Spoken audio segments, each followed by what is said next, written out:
In a world where most people watch movies and then forget about them, these brave heroes join forces to watch them again and then talk about them. Join them in their epic journey as they go back in time, a decade and beyond, to revisit and break down films from a vast array of genres. Do these movies hold up over time? Are they classics? Find out on Retro Movie Roundtable. Starring your hosts, Bryan Frye, Chad Robinson, Dustin Melbardis, Lizzy Haynes, and Russell Guest. Coming now to headphones in your ears. Welcome all you lords, ladies and knights to the Retro Movie Roundtable. Welcome to the show where we watch movies and then talk about them. I'm your host, Russell Guest, and joining me today are my good friends and full set of co-hosts, Mr. Bryan Frye, Chad Robinson, Dustin Melbardis, and Lizzy Haynes. How you doing, everybody? Yeehaw! Woo! Wait, baby, I feel like it's 10 years ago. I was ready for like just a full baritone, like just a hi. Hi. God. Hi. Like that painful Ross, like, hi. Not 30 years ago. 1994, Friends. Hi. Chad, why don't you kick us off here? We're going back. We're going to do our top 10 movies from 2014. Why don't you take us back a decade ago? Have everybody hop in the DeLorean and remind us what happened 10 years ago. I always love this transition because Russell's like, hey, Chad, ruin everyone's day. So, 2014, there's fighting in the Ukraine and Crimea. Revisited this one recently. A group of terrorist jerks ruin the name of a spy agency in Archer. That would be ISIS taking over several towns in Syria and Iraq. The Philae robotic lander, it latches onto a comet, and then it promptly runs out of batteries a day later. So, yeah, yay science. 22 firefighters in Germany freed a U.S. exchange student from a large stone vulva, a phrase I hadn't used before. According to its sculptor, it's meant to represent the gateway to the world. Russell Guest, you should be ashamed of yourself. It happened. It's one of the top stories. These are facts, and people need to be reminded this is what happened in 2014. It's everybody's gateway to the world. Yeah. That is going to be the smartest thing said all night. Maybe not this specific one. Cannabis became legal in 4 states and also DC, so Snoop Dogg and Willie Nelson rejoiced. And Coke put your name on the label unless your name was Chad. Sad things, Ebola. This is how Russell starts it out for me. So, Ebola was a thing in 2014. It becomes a global health crisis. Luckily for us, we learned how to handle a potential pandemic, and we were well prepared should one ever crop up again.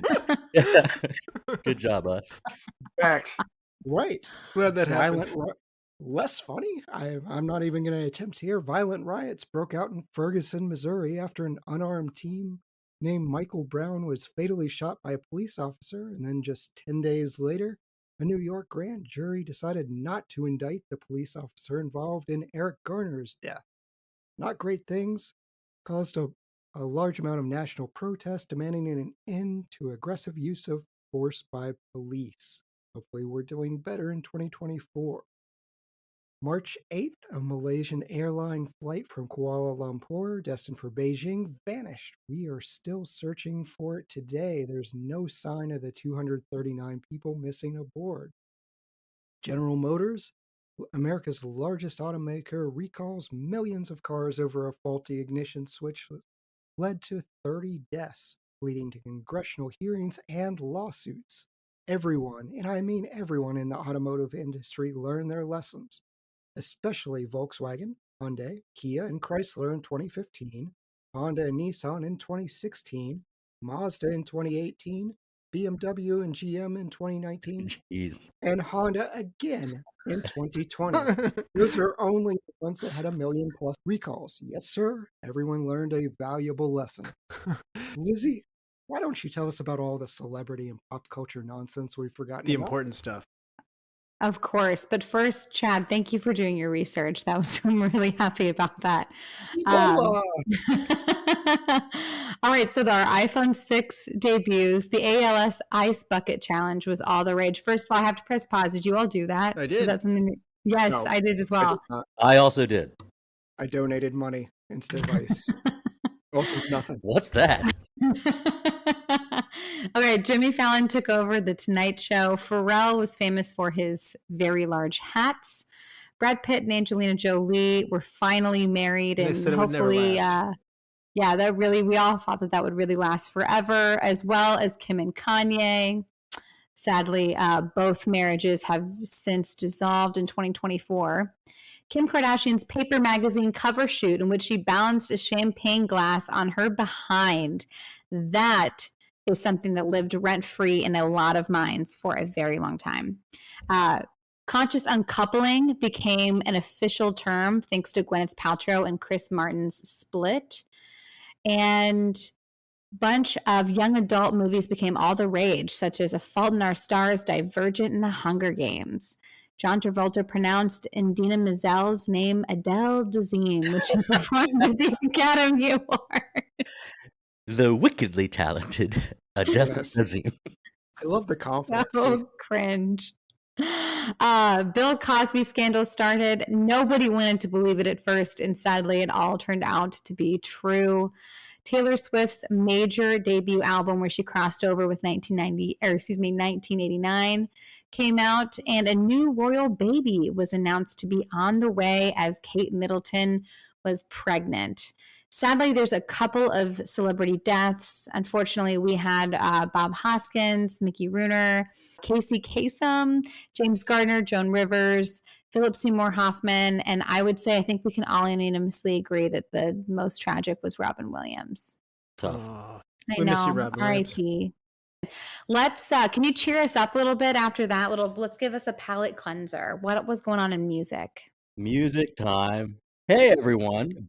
Big year for Pharrell Williams. You had the biggest song, Happy. Spent 10 weeks in the #1 spot on the Billboard charts, making Pharrell a happy man. Other music with big year in the charts, we had Katy Perry with Dark Horse, Meghan Trainor, All About That Bass, Taylor Swift, Shake It Off, Blank Space, Pitbull with Timber. Although I gotta say, with Timber, that's I only think about his NBA playoffs remix, which is Mr. incredible. Worldwide. Always has been good. Best song since Round Ball Rock in terms of basketball. Iggy Azalea with Fancy. Gosh, was that 10 years ago? But you already know. It was huge. Loved her outfit. It's like the Clueless outfit in that show. Yes. Yeah, in that White, music Iggy video. White. Incredible. One Republic with Counting Stars, Luke Bryan with Play It Again and Drink a Beer, and Florida Georgia Line with This Is How We Roll and Dirt. Two bands I don't care about. In rock, hey, Russell, we love rock. Foo Fighters, Something from Nothing. They drop an 8-part HBO documentary, Sonic Highways. The Black Keys, Fever came out, which I have gone on record to say is one of the finest hold a musical theme from start to finish type albums since Dark Side of the Moon. Arctic Monkeys with Do I Want to Know? I saw them live here in Central Texas at ACL Fest a couple years ago. The Pretty Reckless breaks onto the scene with Heaven Knows and Messed Up World. Congos with Come With Me Now. We all know that one. Fits in the Tantrums, another one front to back, great one. With The Walker, the More Than Just a Dream album.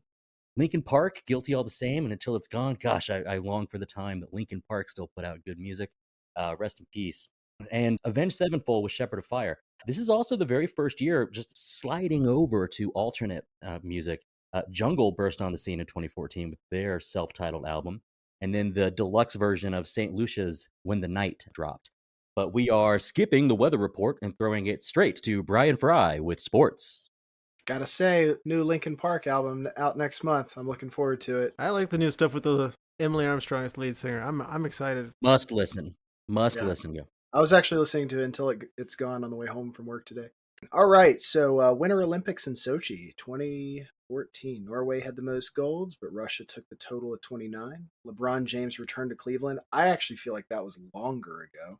Right. Donald Sterling was forced to sell the Clippers. That's not a shocker after all of that nonsense. The NFL had a rough year. Ray Rice, domestic violence. Not loving an elevator. Yuck. Wow. Anyway, the NFL didn't handle it very well. There was also AP's child abuse charges. So yeah, all of that was not happy. The NCAA finally implemented the college football playoff. Derek Jeter retired. Germany took home the World Cup. A NASCAR racing star Tony Stewart killed 20-year-old Kevin Ward during a sprint race. Seattle Seahawks win the Super Bowl over the Denver Broncos. The Spurs won the NBA Finals. the San Francisco Giants got the World Series, and the Los Angeles Kings took the Stanley Cup. Before we get into our 2014 picks, we wanted to give a little context for movies that were big in 2014. Lizzie? Yes. All right. So we're going to start at number 20, work our way up to number 1.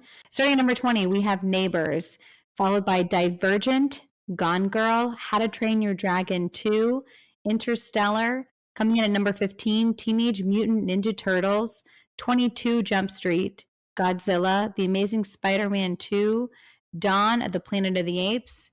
Number 10, Big Hero 6, X-Men Days of Future Past, Maleficent, Transformers Age of Extinction, The Hobbit Battle of the Five Armies. Coming in at number 5, The Lego Movie, Captain America Winter Soldier, Guardians of the Galaxy. Number 2, The Hunger Games Mockingjay Part 1. And finally, coming in at number 1, the top movie of the year was American Sniper. Guys, what do we think? How many of these did we see? I saw 9 of those top 20. Huge year for me. Really big, yeah. Really, really big. I mean, even if all of these movies, like looking at all of these 20, I don't think that every single one of these I'd consider a banger, but I at least saw the majority of them. I saw 18 of these. Wow. Oh, Jeez, wow. Lou. Wow, 18. I used to see more movies. I came in at 17, Wow. and most of what I missed were because I didn't have a child yet. So I did not see How to Train Your Dragon 2. Super I did- fair. I I didn't have a see, child. And I saw that. I didn't see Big Hero 6. It's And good. You should. And I abjectly refuse to see TMNT. I still haven't seen it. I won't watch it. That movie can go blank itself. Wow. It's fine. This is the Megan Fox version, right? Yeah. Team, Yeah, yeah, Michael Bay. I'm right there with you, Hard Brian. pass. Hard It's pass. Michael Bay. It's I don't not feel good. deprived in the least that I've never The- seen that. The only thing that I would less watch than that would be The Notebook. And I have Wait, seriously what? I've Lizzie- refused to watch the Notebook for years. It is my number one. I'm not going to watch this. Why? I don't Lizzie, we've watch gotta get movies him with a for dealer's It's going to choice. happen for the show someday, Brian. It's, Yeah, we've it's got to get going him to on a happen. dealer's choice. Just Oh my gosh, traffic. I feel like just out of sheer principle, this has to be my next dealer's choice. I need to understand why. I will be the first host to ever call out sick. Yeah, if it makes the Alzheimer's. audience feel any better, I haven't read the book either, and I'm not going to. And it's purely because someone let me know ahead of time that it was a terribly depressing movie. And I was like, I'm not going to do that because I don't go into movies like that. And then once my wife picked up the flag of you have to watch this with me, I mean, that sealed it. That was like, I am going to wait until I Sealed it that forget you my won't watch birthday. And I'm gonna like miss an anniversary. Like I'm saving up for like a really big screw up in my life before I like concede to watching The Notebook. Oh my Oh, goodness. You need to bring Jessica on the show and do it on the show. A 4D chest. You are just absolutely owning the planning of this, Brian, and I applaud it. You're missing out. It is so good. There's my favorite meme ever that Aaron loves sharing with me. This is not a spoiler in any way, shape, or form, but the main like couple, like Noah and Allie, are having a fight, and he's just like, "What do you want? What do you want?" And there's a meme that's like every single time I try asking my wife what she wants for dinner. What you want for dinner? What Yeah. do you want? What do you want? She just goes, "It's not that simple." It's really funny. Oh, it's so good. I will accidentally have a clipped Ethernet line that day. Oh my goodness. Well, you're missing out. Well, okay, let's switch gears back. Let's talk about some bombs. So, some movies that tanked in 2014. Sin City, A Dame to Kill For, Winter's Tale, Sabotage, Transcendence, and Annie. So, really tough year for glorified sequel remakes, potentially. You missed the biggest loss of money on there. The first one, Legends of Oz. Oh, that's right. Legends of Oz, Dorothy's Return. Was that the James Franco Oz? I don't even know why that needed to be made. No, but- James Franco Oz was Oz the Great and Powerful. I don't That's remember right. this Legends of Oz Dorothy Return. Okay. It sounds Yeah. stupid. Yeah. Was it a It was a cartoon, wasn't it? I'm pretty sure. It is animated, and it didn't need to happen. I've only seen one out of the 6 bombs, and that was Dame to Kill For. And Same Dame to Kill For, yeah. That was not that good, That movie I saw wasn't good. Transcendence. It was miserably boring. Good. Annie really tried. They wanted so badly to, but Cameron Diaz cannot play an evil. Like, she was Miss Hannigan. It did not work at all. She is way too smiley to be believable as a mean lady. It didn't work out. But she's bad teacher, though. Yeah, but you can't root against her. Yeah, I was gonna say I feel like she turned right around and did bad. There's teacher. a difference though between being like sarcastically mean versus like kind of just rotten on the inside, and I think that was, Miss Hannigan's just kind of built bad. Yeah, And if Cameron Diaz is bad, then I don't want to be good. Know what I'm saying? Actually, I think Bad Teacher came first. Bad Teacher is a really funny movie. Bad Teacher is a funny movie. So those are all of the movies that went to theaters, but for the movies that were the most acclaimed, I'm going to pass that over to Russell. Let's go. All right. This used to be done by Chad, but he said he wanted something sadder and heavier than the Oscars, so I did my best to help him out. So Not demanded to make our listeners more miserable. So what happened at the Oscars and the Golden Globes here? So the Best Picture nominees for the Oscars, Birdman is the winner for The Unexpected Virtue of Ignorance. The other nominees include American Sniper, Boyhood, Grand Budapest Hotel, The Imitation Game, Selma, The Theory of Everything, and Whiplash. Real fast before we go forward, just a little context for our own rankings. How many of these 8 movies did each of you see? Goose egg, 0. That's very on brand for you, Chad. Oh my God, 4 for Yep. me. 2. There is no way I'm the high man on this. I'm also 4. No, I'm also 4. Sniper, Interstellar, Imitation Game, and Birdman. Russell goes back and actually does homework. I did see all 8. It was a little bit of cramming here at the end for this, so yes. Mm-hmm. Wild. Yeah, he feels like he needs to be educated Yeah. about movies. There's going to be a year where you come on and I no longer keep up with them, but yes, I did see all the nominees. So Yeah, for some reason, we're trying to research is a on little bit brand more for this me. year. For Yeah. some reason. No, I'm going to stick with Yeah. the brand, man. Unapologetic. You know what? I watched Yes. Raccoon today about Uh, a crack-addicted Oh, man. raccoon. surprisingly, that didn't make this So, Oscar you year know- candidate, but just barely missed it. So Wait, Crackoon is Kraken Raccoon not a cracked out Kraken? I mean, I like both options, but I think they went with the right choice. It's, So it's like it's a cracked Cocaine out Bear, but raccoon, with a and it's- raccoon. needs to be. Yes, a very poor raccoon puppet. That's It just funny. made my day. more from the Oscars though. Best Director goes to Alejandro Inarritu for Birdman. Golden Globe winner though goes to Boyhood for Best Drama, which that might have been my pick. That was a great movie itself. Didn't get nominated for the Oscars there. Best Actor, Eddie Redmayne in The Theory of Everything as Stephen Hawking. Also got the Golden Globe in that. Best Actress goes to Julianne Moore for Still Alice. She also got the Golden Globe. Best Supporting Actor goes to J.K. Simmons with Whiplash, because he's good at playing somebody mean. And he also gets the Golden Globe winner. Best Supporting Actress goes to Patricia Arquette for Boyhood, also the Golden Globe winner. A lot of overlap between those.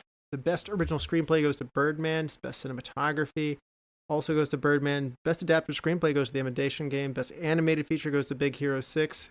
Best Score, Best Production Design, Best Makeup and Hair, Best Costume Design all go to the Grand Budapest Hotel. Whiplash gets the Best Sound Mixing and Best Film Editing. Best Visual Effects goes to Interstellar. Best Song goes to Glory from Selma. Music and lyrics by John Stevens and Lonnie Lynn.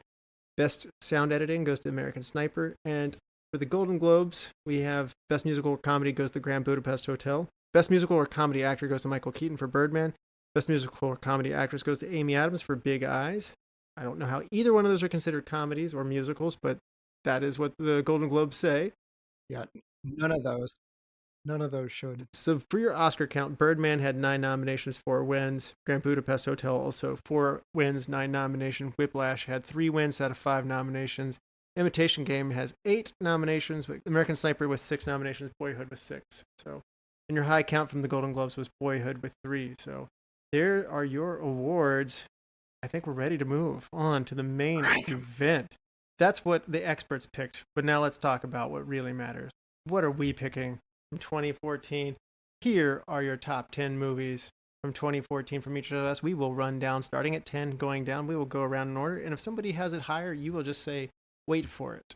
So as we go forward, before we give the best movies of the 2014, let's get the bad news out of the way first here. What was your least favorite movie of 2014? Real quick, Brian.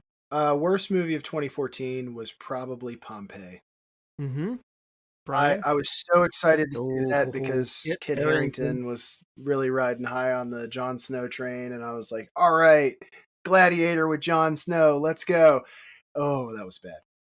It was really bad. Chad, what was your worst movie of 2014? I mean, this is going to make you happy, Russell. It's a Leprechaun movie. Leprechaun Origins is I love you saying this. absolutely horrendous. It doesn't have Warwick Davis. WWE is the studio that's behind the production. And I kind of wish the entire country of Ireland would just sue to ensure this movie is never acknowledged again. Wow. I haven't seen that movie, but that should be my pick because the fact that it exists says that it would be my last. Archer Trap. Dustin, how about you? What's your last pick of 2014? I watched Jersey Boys and thought it was bad, but I anticipated that it would be bad, so my expectations were low. The hardest hitting bad movie was Monuments Men. It bummed me out. Now, I didn't think it was very good. I saw it in theaters. I said, oh, this has got to be good, but there was nothing memorable about it. I felt like maybe it'd be a cool graphic novel or a good book, potentially. I don't know. Maybe it is based on a book, but movie was nothing to write home about. No, I agree. The real life events weren't interesting enough.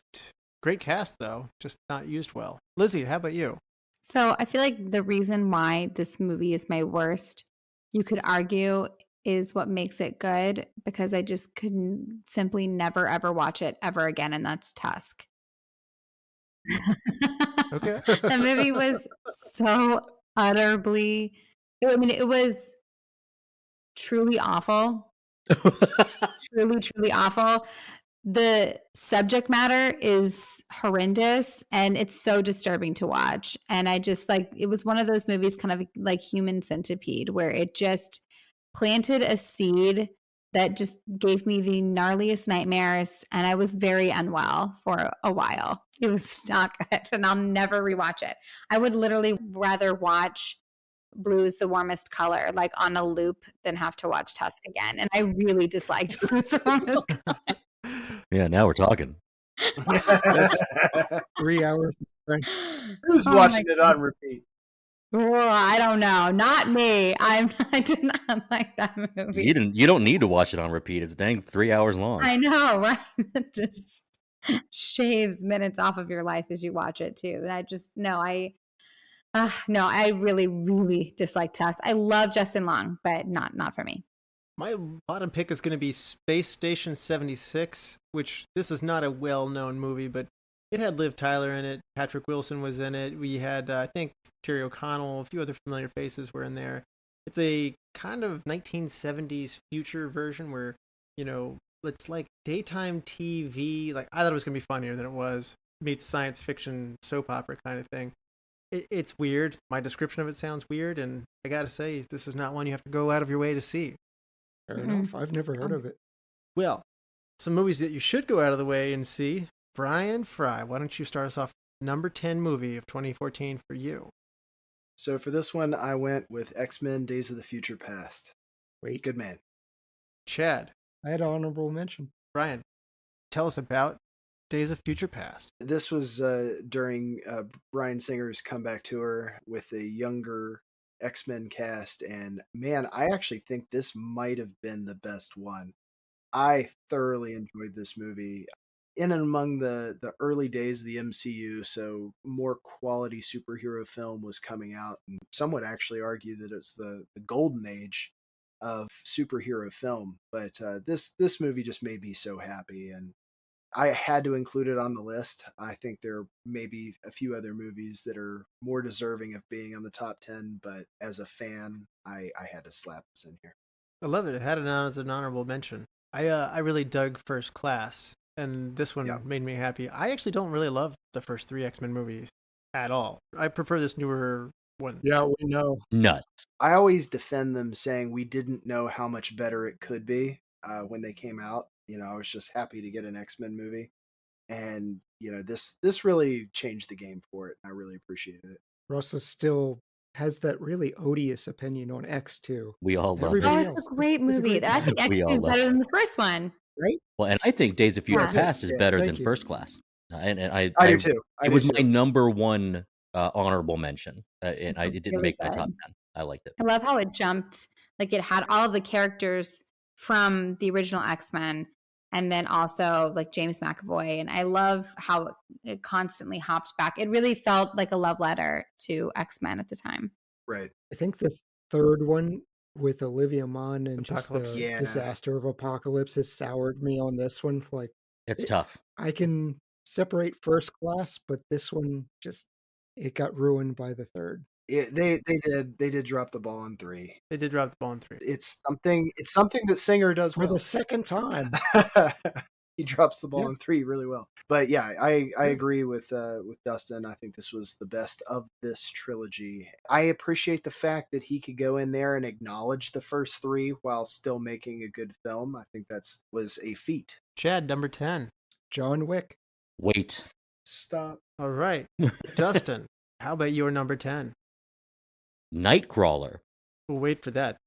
I also have it as an honorable mention. That is my number one most. I want to see it. I didn't see it yet. I'm going to get around to it. It's definitely something you need to get to for sure. Lizzie, number 10 movie. I have The Hunger Games Mockingjay Part 1. I think I'm pretty sure that I had Catching Fire on here last year when we did the 2013 ones, but I was just such a massive, massive fan of the book, and Mockingjay was my favorite of all of them. And this particular movie was so much fun for me because that's when Katniss is, without giving any kind of spoilers, it's really where there's an uprising, and I really enjoyed it. You did have it on last year's list, and I think you had it top 5. I think I did. Yeah, I think I did. Honestly, this year was a really good year for me. I had a much harder time. Had a hard time picking my top 10, but then once I did, I had an even harder time arranging them in the order that I wanted. This was a tough year for me. But Mockingjay is one of those movies I like to revisit the entire franchise, probably once every year, at least every other year. So it had to be somewhere in my top 10 just from its rewatchability. Yeah. My number 10 is going to be Kingsman: The Secret Service. Well, you got to wait on that one. Yeah. Wait. I love it. All Love right. it. Number 9 round. Brian, start us off. I put Babadook here. Ooh. You got to wait. Yeah, it's good, but I'm glad you put it on there. Chad, how about you? If somebody has this on their list higher, I will eat my shoe. Zombievers. All you, bro. Will you eat your shoe first, and then I'll tell the truth about how I didn't see it?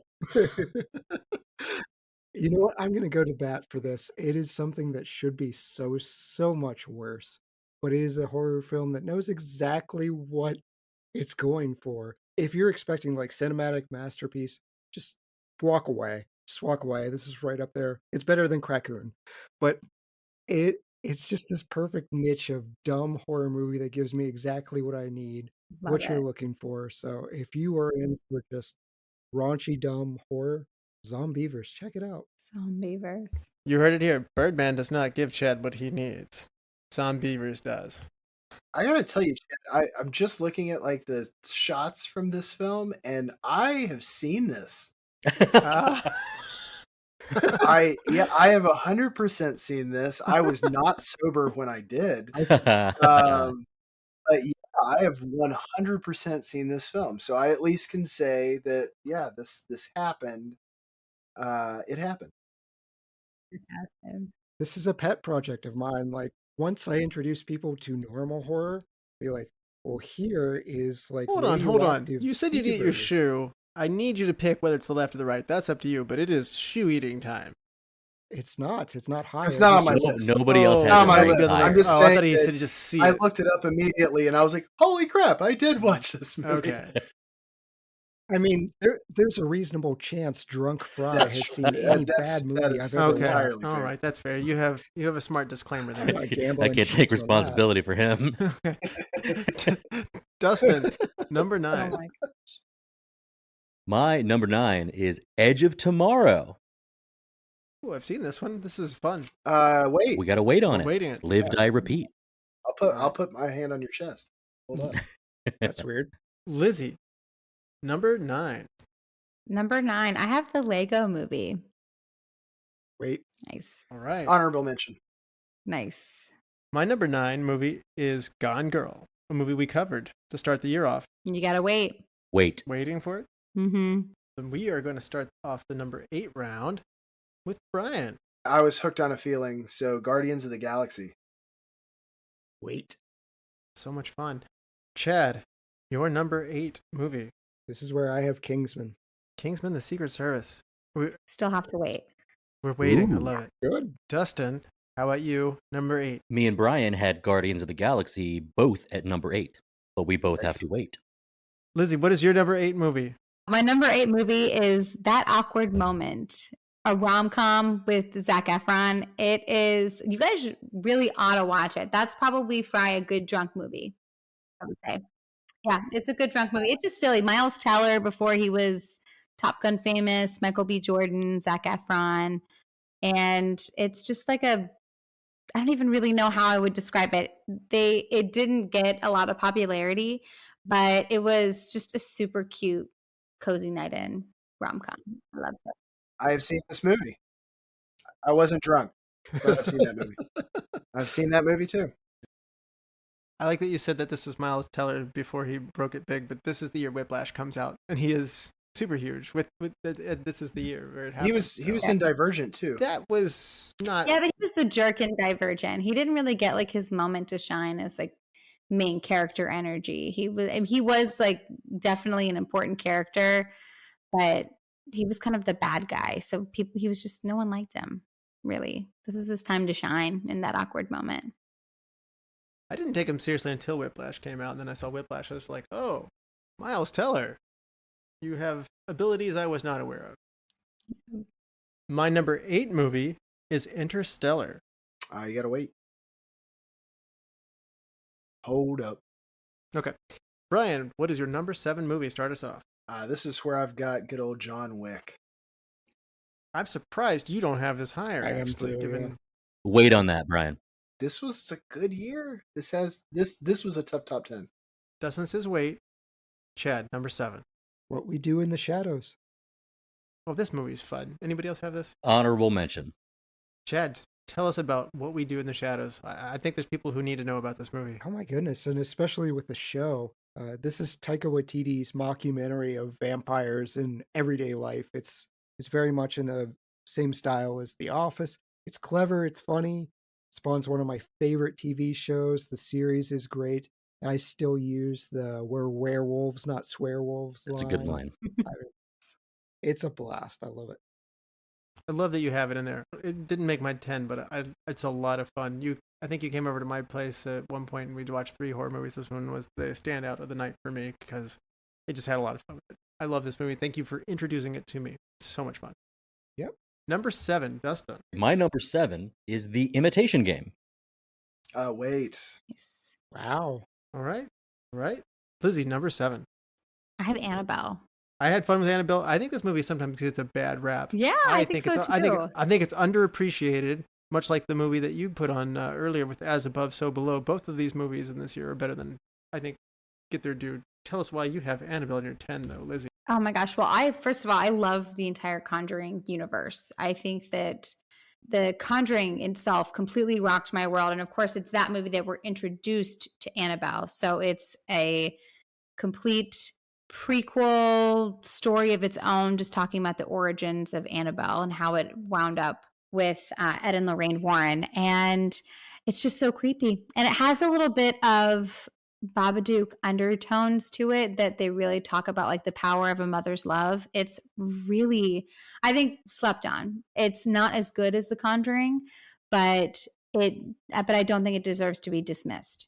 Just to back Lizzie up on this is a criminally underrated movie in my opinion. When I was kind of poking around making sure I didn't forget about a bad movie, I saw that Annabelle was number 7 on IMDb's worst movies of this year. Ouch. What? No. Yeah, it had a 5.4 star audience rating, 37 Metascore. I was like, what? That's ludicrous. I was so criminally underrated film.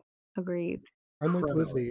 It's a good film. I'm off on the Nun series though. I don't enjoy those, but I'm right there with you. They lost me after that, especially with The Nun 2. That one completely lost my attention. yeah, bringing Whoopi Goldberg back was a mistake. Well, I also, with all of you guys, I'm going to echo the sentiments of you guys. I think the only reason this movie got trashed was because it had the Conjuring clout behind it. Mm. That it had to live up to The Conjuring. I think it is a good movie on its own. Its connectivity or loose connectivity to The Conjuring, to me, only makes it a little bit better, but I didn't go in expecting... And The Conjuring was one of the best horror movies I think I had seen, certainly in recent years. We all had it really high Yes. when we reviewed it on our top 10 movies for that year. Annabelle might not be as great as that, as you've mentioned, but it's still worthwhile, and it's certainly not a 10 worst movies of the year. No. Absolutely not. I was literally shocked. I was like, wait, did I click on the right box? You got things like Transcendence that came out, or, you know, Right. Oh, I know. Maze Runner was really bad. I mean, Monuments Men, Noah. I mean, gosh, I just, Yeah, That's a Noah. lot of- Oh my gosh, that was a bad one. yeah. and I'm gonna say it just to say it, but Dumb and Dumber too. I that hurt. Even I didn't do that one, Brian. I thought, That you know, hurt me. you'd think I would have, but no. I was like, All right, well, then let's move forward. My number 7 movie is It Follows. Wait. honorable mention. We're headed to the number 6 round, Brian. Number 6 is where I've got Birdman. Wait. We're waiting. I think me and Brian might have the same list, just jumbled Just around. shuffled. Pretty much, yeah. Chad, how about you, number 6? Creep. I have it at my number 6, but you can talk about it now if you want. We Aw, match. twinsies. Yeah, we're twinsies here. This is actually the second movie in a row. Wait, will you eat a shoe if I have this on my list? I showed it to you. This is I know, but I have it on my list. this is actually in the same night that we did the 3 horror movie marathons. I missed those so much, but I showed Russell Creep. I showed it to my wife, who hates when bad things happen to nice people. If that's you, this is not your movie. But I love found footage. I love Creep. I think it's one of the best ones. Dustin, this pitch is for you. If you have a spare 74 minutes, you're- Oh, mama. right? You're in for a great time. And Peach Fuzz. I just had a birthday, but next year, if y'all want to send me a Peach Fuzz mask, I want that so badly. Chad, I know what movie you're talking about now Yes. because I'm familiar with Peach Fuzz. Tubby time. Yeah. And I frankly, I desperately need Mark Duplass to be in more films. Yes. He's good in this, by the way. Like, I loved him in The League. Like, I need him to be in more stuff, and it bothers me he's not. Honestly, I'd love to see him opposite Ron Livingston in something where they're trying to play off each Wow. other. Thank you. I was just Yeah. about to make that Like, comparison. I was just about to say they need to play brothers. I want them to be like writers who are both like up for the same job, and they do the same thing, and they give off the same energy, and the whole movie is a comedy about how there's like, but he's nothing like me. Chad, I think you need to make this a dealer's choice for you someday. I'm Share tempted, with but the it world. seems like everybody's seen it. Lizzie, have you seen Creep? No, I haven't. But you kind of lost me at bad things happening to good people. I'm a little bit like your wife in that way, where it's a little tough. But I am open to giving it a try. The lead character's name is Aaron. Ooh, we are in a Halloween movie marathon, so this would be the time to do it. And I'm trying to incorporate movies that I've never seen before. So actually, this would be perfect. I'm not Mr. Found Footage guy all the time. Some of them really work for me, some of them don't. I did enjoy Paranormal Activity. I don't always go for them, but this one to me had such good suspense. It's low budget at its finest. It's really resourceful. It looks like it was made for almost nothing, and the results are great.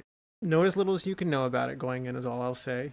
It is creepy, it is suspenseful, it's really well made, and then just enjoy it off of that. I really don't like spoiling this one for anybody. Moving forward, though, number 6 round, Dustin. Number 6 for me is Whiplash. It's a honorable mention for me. It's a Okay. great So, movie. so though. Whiplash, I'll give you the IMDb synopsis. A promising young drummer enrolls at a cutthroat music conservatory where his dreams of greatness are mentored by an instructor who will stop at nothing to realize his student's potential. Now, interesting little setup there. This movie isn't really feel good for an hour and 40 minutes. And you take whatever the movie allows you to get in terms of enjoyment.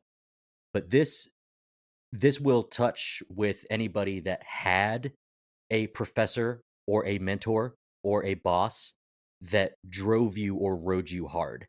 I was in extremely high pressure music situation as a senior at the University of Tennessee. I kind of lived this.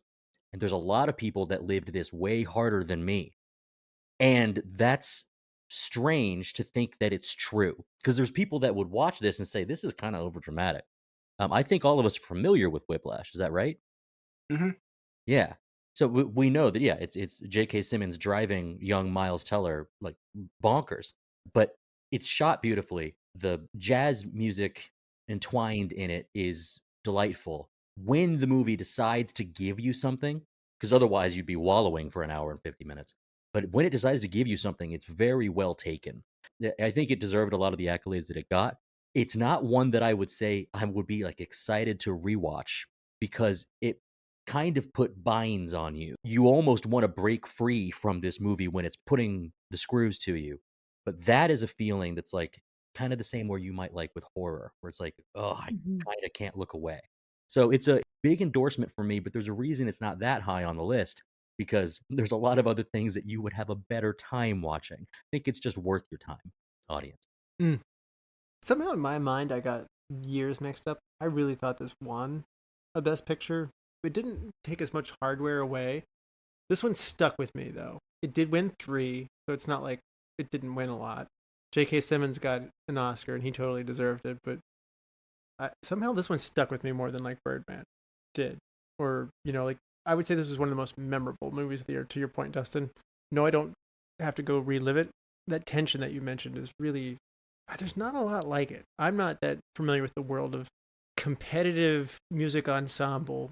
That's a world I'm not familiar with. So to me, it was really interesting. Well, and thank goodness it isn't really about competitive music ensemble, that particular world. Anybody that played an instrument in middle school or high school knows that like band competitions exist. This is so much more than that. If this were closer to Drumline, Okay. then this would be a forgettable movie.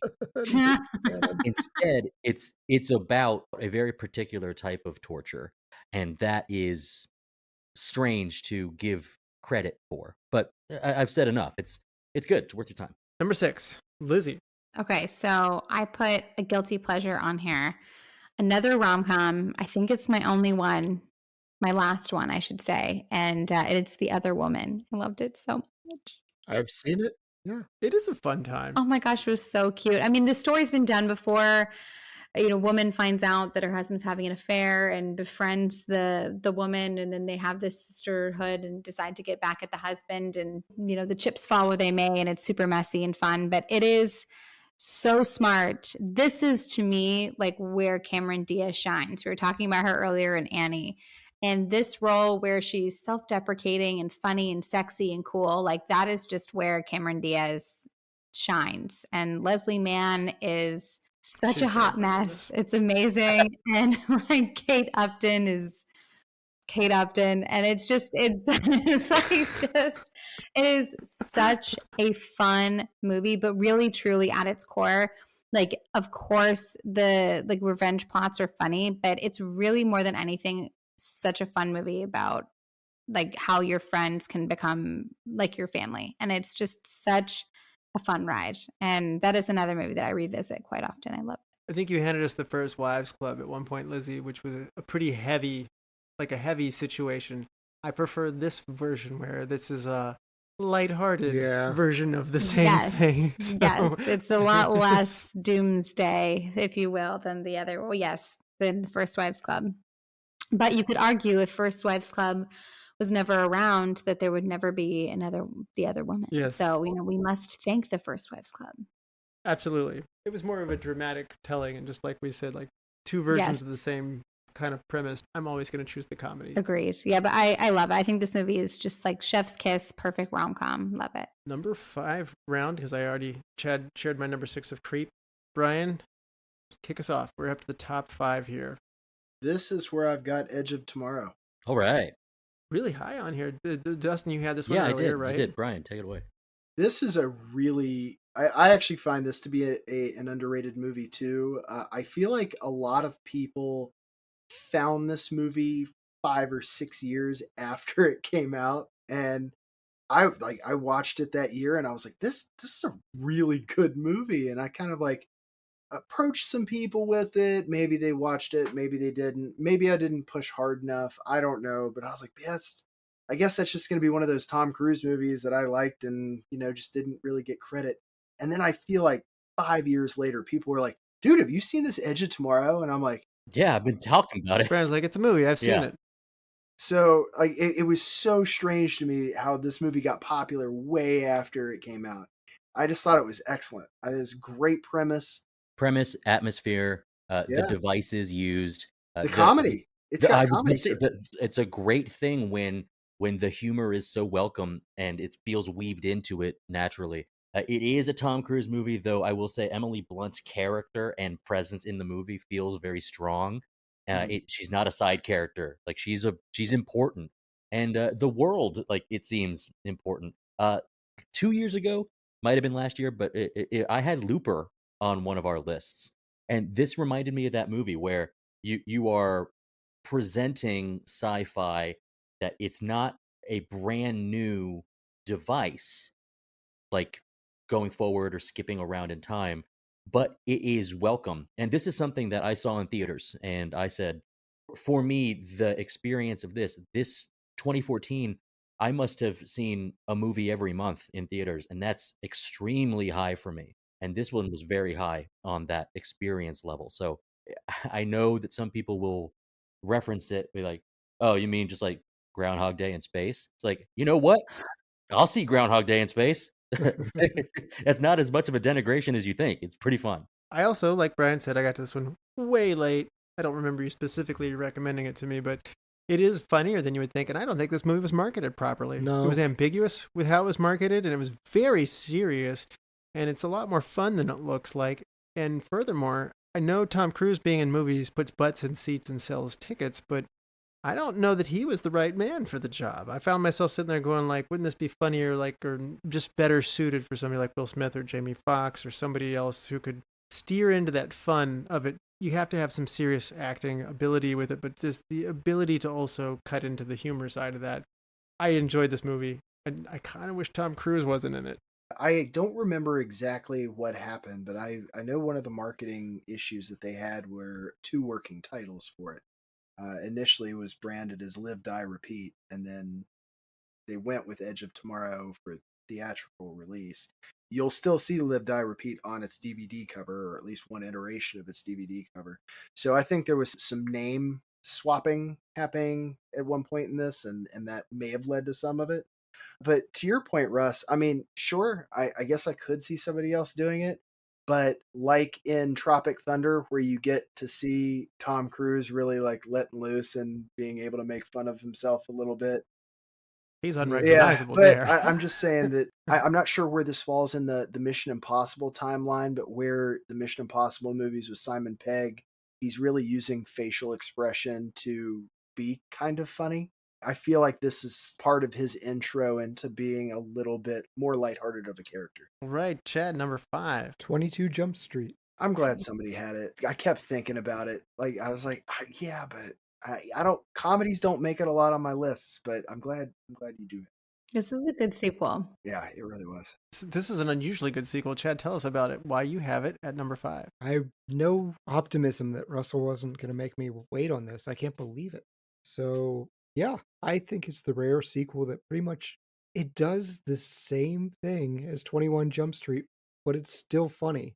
And the fact that they lean into it, we're going to do the same thing. Yeah. I wish there was a third one. I wish that weird Men in Black crossover was an actual thing that happened. But I could watch Channing Tatum, Jonah Hill, and Ice Cube just interact. Ice Cube's reactions, just that slow pause scene with the realization.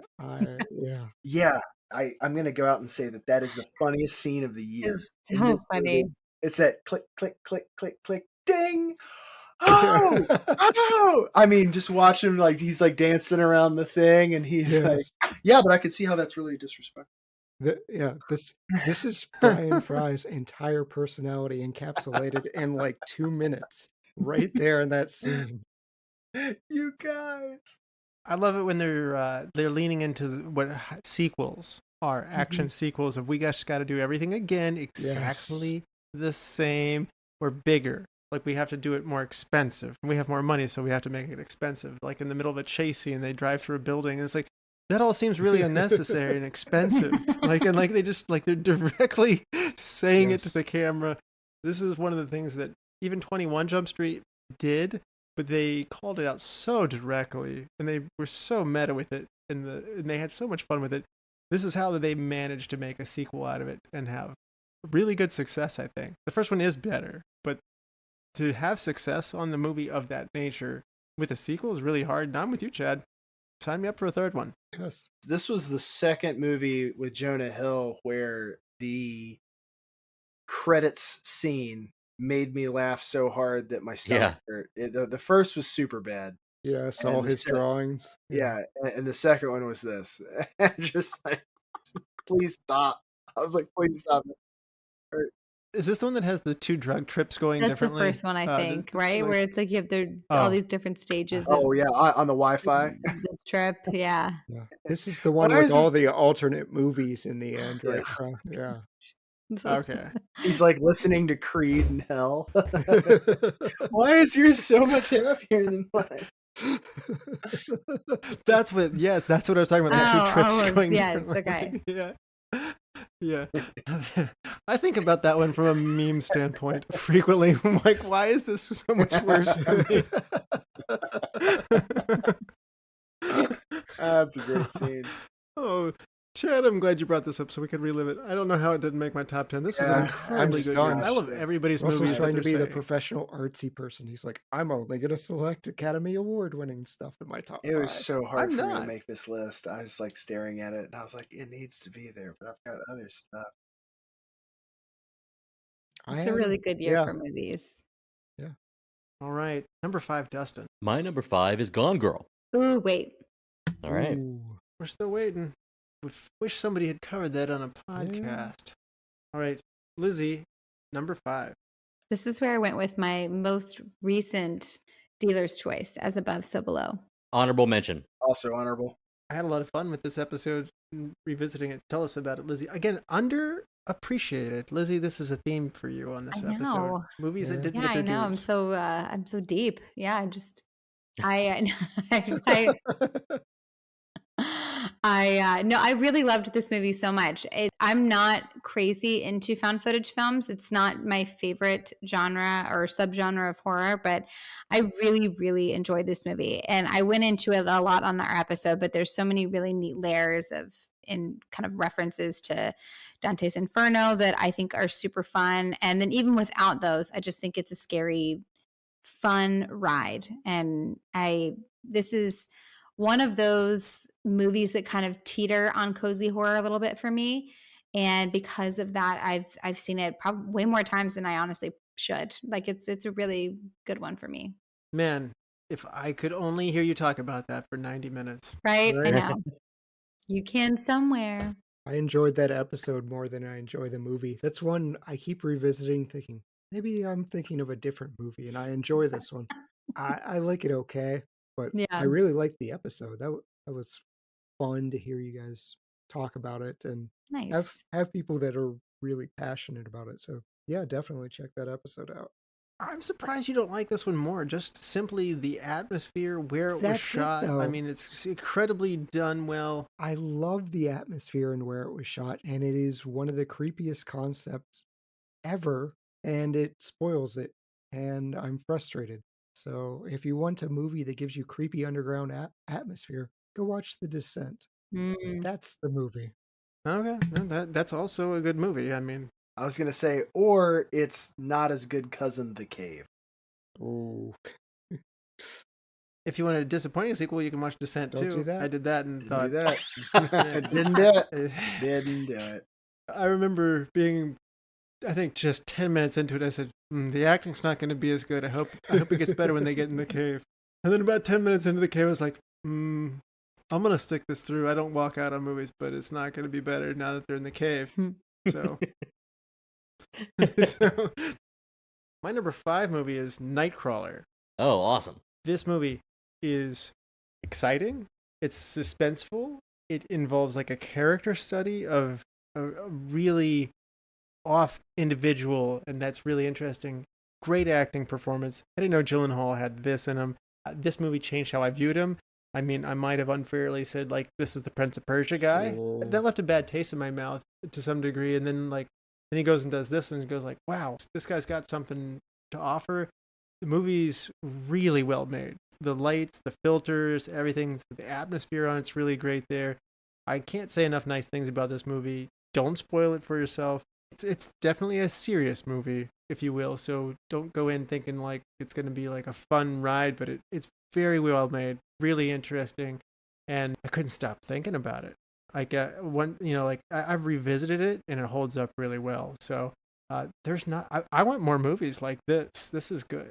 So I love the way that you said that about the idea that like it's serious and you couldn't stop thinking about it. I think the neat thing about it is we have done dozens of crime movie iterations. What is it about The Heist? What is it about the entire industry of true crime podcasts? Like, what is it about crime that brings us to the theater? And this is another thing where it's closer to brand new than it is to any other trope that had existed. For some reason, when I was thinking about Nightcrawler today, like I was thinking about it was the classic. Some people call it like the first horror movie or the first stalker movie. We covered it last year on the show. Peeping Tom. Thank you. I was thinking of Peeping Tom here. Mhm. Yeah, this movie brought to mind Peeping Tom, of just the idea of watching. This has become, and it's the strangest way of putting it, don't misconstrue, audience, but this is sexy. The idea of somebody observing, watching, manipulating. People like the idea of being near this behavior and experiencing it in movies, as opposed to ever want to get touched, like actually experience anything like it. So that's where like it lives in your brain. And so I share a lot of the same sentiments, Russ. We have different definitions of sexy. No doubt. Audience, if y'all hadn't figured out that Chad and Dustin are different. So quick question for actually the whole group that has seen Nightcrawler. Did you guys watch Velvet Buzzsaw? I did. Love it. No. It came highly The, recommended, yeah. It's an art museum horror film, so it's very unique.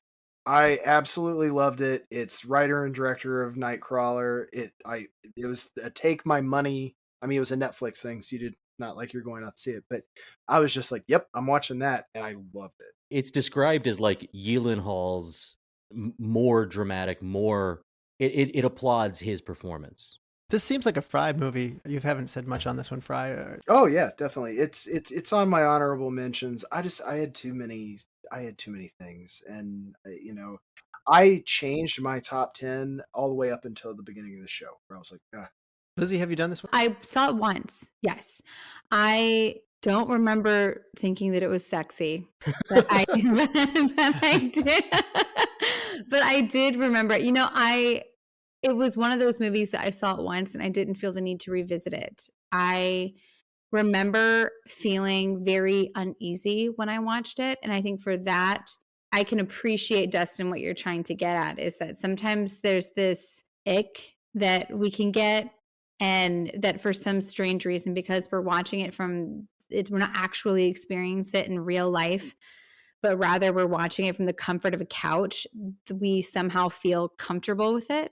And whereas like if this was happening to us in real life, or somehow we were by proxy to this in real life, it would be an unexplainable disturbance to us. Yeah, you couldn't get far enough away from it in real life. Yes, yeah. In real life. But it's like that idea, almost like you were describing it like a car crash kind of, where it's like you can't really look away.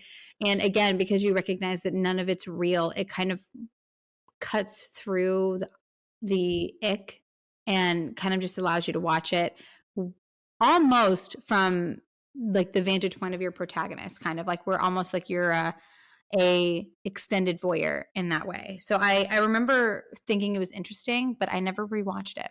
Now we're headed for the number 4 round. Brian, start us off. This is where I had Interstellar. I had this one myself at 8. I think you've got it highest. Go ahead, tell us about it. This is I understand people's issues with certain like Christopher Nolan movies where they just it's convoluted in what's going on. This was probably the most fun I had discerning what's happening in a film. Like I was so invested in the looking back in time at it was such a cool interweaving of plot points to make the movie they made, and it just impressed the crap out of me. And it was one of those I actually think it's a movie that I wouldn't recommend for everybody. Like you've got to be really down for what the journey that this movie is going to take you.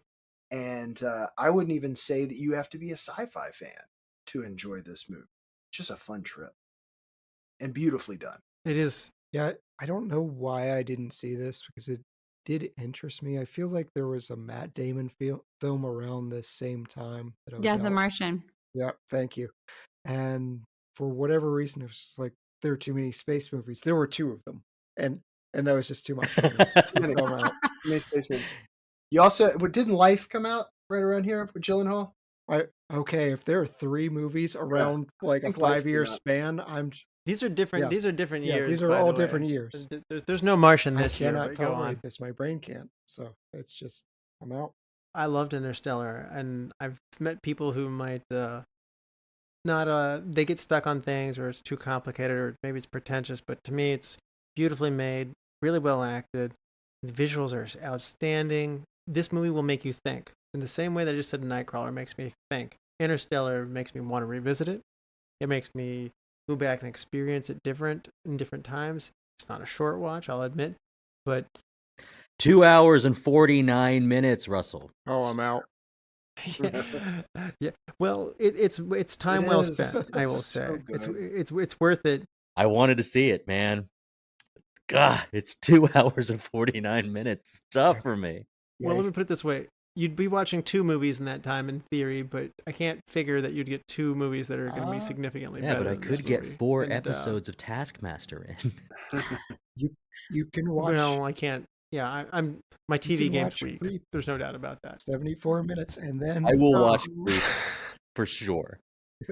This was on my list So- of movies that I wanted to watch but didn't. I admittedly am afraid of space. So anytime that I see any space movie, like I immediately get super turned off just because it feels too much for me. In the same way that I can't handle like horror movies where the ocean is kind of the main character. I cannot handle it with space. But I have heard enough rave reviews of it that I know I just need to get over it and suck it up and watch it. I mean, the cast is also outstanding. This is another one of those movies that you just view McConaughey in a different way than in the first half Yeah. of his career. Totally. I mean, Jessica Chastain is always good. I think Anne Hathaway is, when she puts her mind to it, she does great work. This is one of those great work moments. Matt Damon, this is, Chalamet's in here. I mean, it's just, I don't know. I can't run out of reasons to see this movie. It's good in every way that you can make a movie, I think. And just so compelling. Nice. This is the year where McConaughey, well, and the year prior, this is the kind of time where McConaughey was really rebranding himself Mm-hmm. different light, after Yeah. Dallas Buyers Club. True Detective season 1 happens in 2014. It would be my number 1 on this list if it were a movie. And yeah, so and then with Interstellar. So he's really changing the world's perception of who Matthew McConaughey is during this time. He has a lot of clothes on in this movie. That's very unusual for him. All right. Chad, how about you? Number 4, man. The Lego Movie. Nice. All right. Lizzie, you brought this one up earlier. Chad, Honorable did. mentions. lead the way and Lizzie I follow up. think it's just the little details in this movie that's what makes it really special. Like I had the space character, the astronaut with the little broken helmet, and to see it broken in the exact same place in the movie, it's like that is awesome. and stuff like the Craggle and seeing all these minifigs playing. Honestly, Tegan and Sarah's Everything is awesome. That lives in my head rent free. That comes up probably weekly. I could listen to it on repeat. It's just one of those rare movies. It takes me back to my childhood, and there's just joy in every frame. So I love that movie. It's so, so good. Lizzie, did you enjoy Lego Movie as well? Yes. Oh my gosh, it's so, so good. I agree. To me, the writing is so smart. Like that this was one of the first child's movies, like truly like marketed towards kids, but that sitting down watching it, just thinking this is so smart and so clever. Like Liam Neeson's good cop, bad cop. Like he's just so funny. And like Will Ferrell, like truly like the Craggle and like all of the different pieces. And then when it would cut towards like it, the kind of volleys back and forth between real life, and I think it did such a fantastic job of really having a super valuable lesson in it, which is what you kind of want to aim for all kids movies. You want to be entertaining, but you also want there to be kind of a moral takeaway.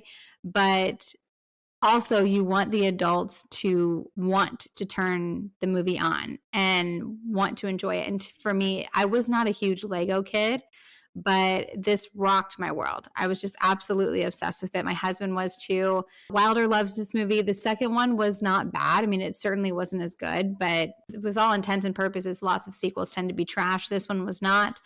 This movie holds a special place in my heart. I'm obsessed. And I use Everything is Awesome when I need to be a tongue-in-cheek, like unnecessarily positive manager. I'll just be like, everything is cool when you're part of a team. Yep. Where are my pants? Like it's just, oh my gosh, it's just so silly, and it's so good. And that Everything is Awesome is right up there with like Rebecca Black's Friday, of like the songs that I love to play for my kids just to embarrass them, and it's just so perfect. It's the best. Yeah. I noticed this is a big hit for Chad. It's very scattershot.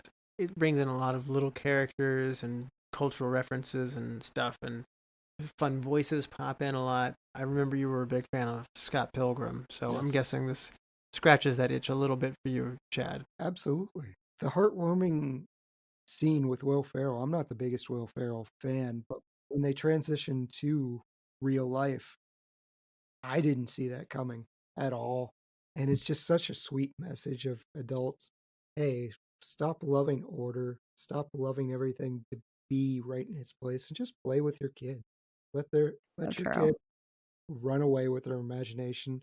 And sometimes that means taking apart your prized Star Wars and putting a really crappy set of wheels and like a house in the middle of it. They're having fun. Ah, Love well it. said. Number 4, Dustin. John Wick. Yeah. You are. I really thought it would be Brian, but it's you. John Wick rules. It's John ruled for a Wick long rules. time. Yep. 10 years of Wick. Yep. I make it a point to go see these in theaters. I am a huge Keanu fan, always have been. This is something special. It is muted in its dialogue ambition. I'm not trying to get too much out of that. I don't care. It's fine. Who cares? It's about all the stuff you get to see. It's about guns and it's about action. It's about revenge and the Baba Yaga. It is a very particular type of almost trope into itself now. Is you could have a Wick-like movie. It's now its own type of action. So I've liked it for a long time. Who else was on the list with this one? I was, yeah. Yeah. I was Yeah, too. it's kind of its own thing now. And I think 3 and 4 went too far, but I still wanted to see them. I'm Yep. guessing 4 went too far in length. Yeah. This movie is visually delicious. Yeah. You like dark things. Everything about this movie was it was pretty and it was odd and it was awesome. My only caveat, the only thing I will say is I've watched this movie 20 plus times, Wow. and 19 of them I have started after the dog dies. Yeah. So I have only watched this movie in its entirety one time, and it almost ended it for me. I was like, no, and then I carried on, and I was like, all right, that was awesome. Just started after the dog. Everything is fine. I love the world building Yes. around this movie. I think that's what separates it from the Jason Stathams or other movies that are trying to copy the success, is everybody knows you messed with John Wick's dog, and there's just this look of fear in their face. Leguizamo's line is he's like, "Well, sir, he stole John Wick's car and he killed his dog." Oh, Yeah, like, oh, oh. yeah. So Oh, no. Yeah, doubling down on what Chad says about the world building. There are words, there are coins, the idea that there's this hitman underworld concierge or this hitman underworld hospitality. Like, this is strange and cool, and I'm here for it. I'm surprised I didn't go higher. Mhm. I think it had all the fighting and stuff that you're gonna love, Dustin. I think of Taken as being like one of these movies that unleashed an enormous tidal wave of movies that are in this vein. Again, the Statham movies, as you were getting at, or even Liam Neeson kind of becoming a parody of his own self. When John Wick comes around, they kind of take that and they simplify it. Like you said, they just killed his dog and they don't take a lot of time to get there. And it's not as plot driven as some of these other things. And within that simplicity, they find a little more fun than a lot of the imitators that I think you guys had mentioned before. So I want to speak to that for just a second because I feel like just because a movie was capable of doing it with less is more doesn't mean that it didn't have it. So John Wick for me as an action movie, if you want to just take it in the realm of action movies, just because it figured out how to make a wheel before everybody else wheeled doesn't mean that it simplified something that was already kind of working into something that really works. And I think that it's way more artistic of a film than any of the other ones. The other ones might refine, brutality or whatever is its lasting impact. This was a finesse piece. Even how he fights is in a way that has not been really saturated. I think it's led a generation of movie watchers to think that I always see with police officers, well, shoot them in this specific place. It's like, yeah, no, they're not John Wick, man. It doesn't, real life doesn't work like that. The other thing I'll say about it is if you've never seen Nerf John Wick on YouTube, look up Nerf John Wick. It is hysterical. Lizzie, is this a dumb boys moment? Like, Yeah, not necessarily. I've never seen it, so I have nothing to. I've never seen a single. Oh. Now, Aaron is obsessed. Like, Aaron loves these. Like, he really, really wants me to watch them, and I probably will. I'm prepared to watch it. There's some action movies that I like. Like, I like The Matrix. I liked Taken. I like some of them. But for me, anything with Jason Statham in it, we pretty much can just guarantee that, like, I'm out. Like, I'm going to just doom scroll on my phone for an hour and a half until it's over. But I do really like Keanu Reeves. So I'm totally open to give it a try. I actually have it on my list of the movies that I didn't watch that I wish that I would have this year. You and Fry need to swap dealer's choice. yeah. Like, you give The Notebook to Fry. And Oh my Fry gosh, I will watch John Wick. Yeah. That is how badly I want you to watch The Notebook. Is I will watch John Wick. I hear you, but I'm not. I mean, We'll have Aaron on for John Wick episode with you, Fry and Lizzie, and then we'll have Jessica on with you and Lizzie Yes. for the Notebook. Let's Let's make go. this happen. Let's make a but deal. the difference is I am happy in my not watching The Notebook. You're only hurting yourself by not watching John Wick. I could argue that you are only hurting yourself by not watching The Notebook. We are not happy with you being happy that you're not Is watching there a it. movie that has Nick Cage and Jason Statham in it simultaneously? Oh my gosh. Expendable 5. This is fun. Lizzie, number 4. That's right. Okay, so my number 4 is, I'm going to pronounce this the correct way, even though every urge in me wants not to, but Ouija.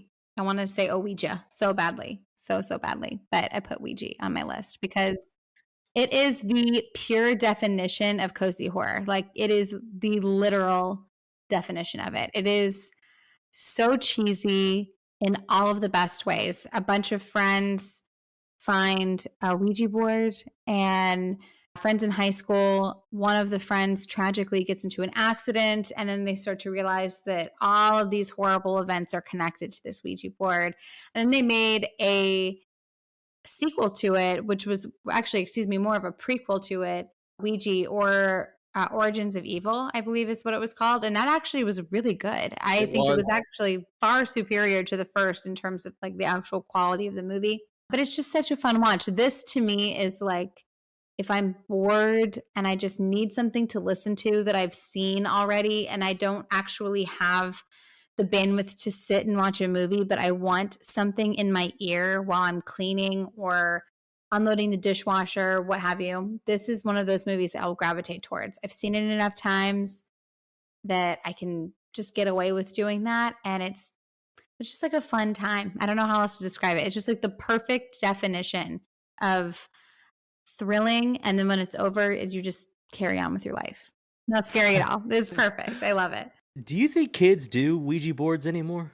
Yes. Oh yeah, we Yeah. sell the crap out of Yeah. them at the store. It's wild. Yeah. All right, so maybe this is just unique to me, but like when I think about like a Ouija board you could sell at a store, I think about like the actual token thing you move around as being plastic. Mhm.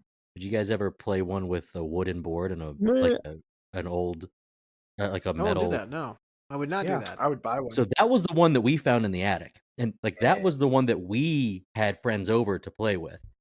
And honestly, we ended up being played with. But there's something about that nostalgia for like pre-internet. This was as good as it got. Ouija board, yeah. Like I dig the. Does this count as a game movie like Clue or Battleship or like? Does No. this count No. as I a don't. game I don't movie? think so. If you Yes. count anything in the same tier as Battleship, then it's an insult to whatever that other movie is. In college, I went and got a Ouija board, I think at Walmart, just like a random picked it up and started playing. And I got so freaked out. I was in the dorms. I scared myself so badly that I took the Ouija board and I slid it under a random stranger's door.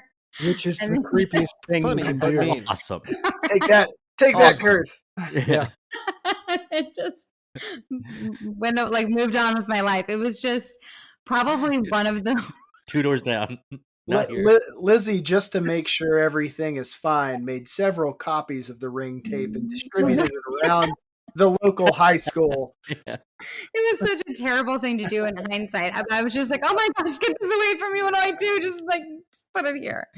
And that was kind of like, that was my college days. So that was in a different time. Now I have like way too much of a conviction from God that if anybody brought in a Ouija board, I would just immediately turn out and walk out the door. Like I can't, I don't want the smoke. That is one of the things in horror that's a trope that frightens me to the bone. I do not like when people are playing with Ouija boards at all. It's Dustin, you saying you found one in an attic and immediately started playing. That is not a button I am pushing. That is no, it can stay in the attic. Your face is creepy. Yeah. Mm-mm. There are many things, there are many buttons I will press. I will not press the found Ouija board if nobody can tell me. Y'all didn't wake up with your Ouija board on your chest? Y'all, am I playing a different game? Well, Oh my somebody gosh. in Lizzie's dorm woke up with a Ouija board. Man, All these right. these This stories are is really bringing me back. my I haven't number. thought about my fourth sibling in a long time. I realize that no one can actually see what we can see right now, but this is the part of the podcast where I just see Dustin jumping up, lifting his shirt up, and he's got like a tattoo of the Ouija board on his chest. Oh my god. Yeah. My number 4 movie is Grand Budapest Hotel. Wait for that. All right. I have a lot in common tonight with a lot of my picks here. I'm waiting. I'm deferred gratification. I'm starting to get curious about people's top threes and how they depart from mine. Bryan, number 3. My number 3 is Fury. That's on my most wanted to watch. I rented it and didn't watch it. This movie is, I think, the most gritty World War II movie I've ever watched. I thoroughly enjoyed it. I just watched it again the other day. I wouldn't say that it's the kind of movie you can just toss on anytime, like some others that I do watch. But oh my gosh, Brad Pitt's awesome. I don't usually say nice things about Shia LaBeouf, but he's awesome in it too. The cast is fantastic. The acting, the makeup, wardrobe, the ambiance. I mean, everything about it, and it's just best job I've ever had. Grittiest World War II movie that you've seen is high praise because I Yeah, feel I, like I think I've seen all of them. I was going to say I feel like you've seen all of them. Probably so, but yeah, Fury is my solid number 3. Nice. That is quintessential Fry pick. As much as Beavers was a Chad pick, that is the Fury is a Fry pick. That's decisively on brand. These are on different intellectual planes, though. Chad, what is your number 3 movie? Guardians of the Galaxy. Yeah. Nice. Well, I expected you to even go higher. This is just Yeah, that was my number 8 and Brian's you're the 8 pick, highest, too, though. as well. Yes. It's a good one. It was an honorable mention for Yes. me. This was a lot of fun. Chad, tell us. I think the team up, James Gunn doing team ups first and foremost. We have learned in recent years he can do no wrong here. I mean, he takes the mess of Suicide Squad and made it a very fun movie. Like you put John Cena in this movie, where before you had Will Smith, and if you told me if you compare those two side by side and said the Will Smith movie is going to be terrible and the John Cena movie is going to be amazing, I'm like, what are you talking about? This is the fun that James Gunn delivers, and I think it's the combination of talking raccoon. We're going to go with raccoon theme tonight. Talking trees, Oh, Groot. fun music. Like the music in this is so essential to the success. And it's funny, I can remember the memes back here of the world's not ready for Wonder Woman or a Wonder Woman movie. And this was like DC's commentary, and then Marvel's, we're going to make a movie about a talking raccoon. And it makes $1 billion eventually. Just magic. I love everything about it. This was the one where Marvel realized they had the power to print money because they had well-established names of all like Iron Man or Captain America. I don't think a lot of people knew about the Guardians of the Galaxy until this movie came out, and I think Saturday Night Live even did a whole like Marvel has lots of other ideas, and like it just has like Chris Pratt walking at the camera with, like with 5 office chairs behind him and like playing like Hooked on a Feeling like is on the background, like we can sell you anything and we know that now, and we've got your money. But to your point, it was fun. I don't think Marvel had steered, like Ragnarok hadn't come out yet. I mean, this Marvel said we're going to have fun with these superheroes in a way that they hadn't done before. That reinvigorated the whole Marvel franchise for them. This is a really big one for Marvel, I think.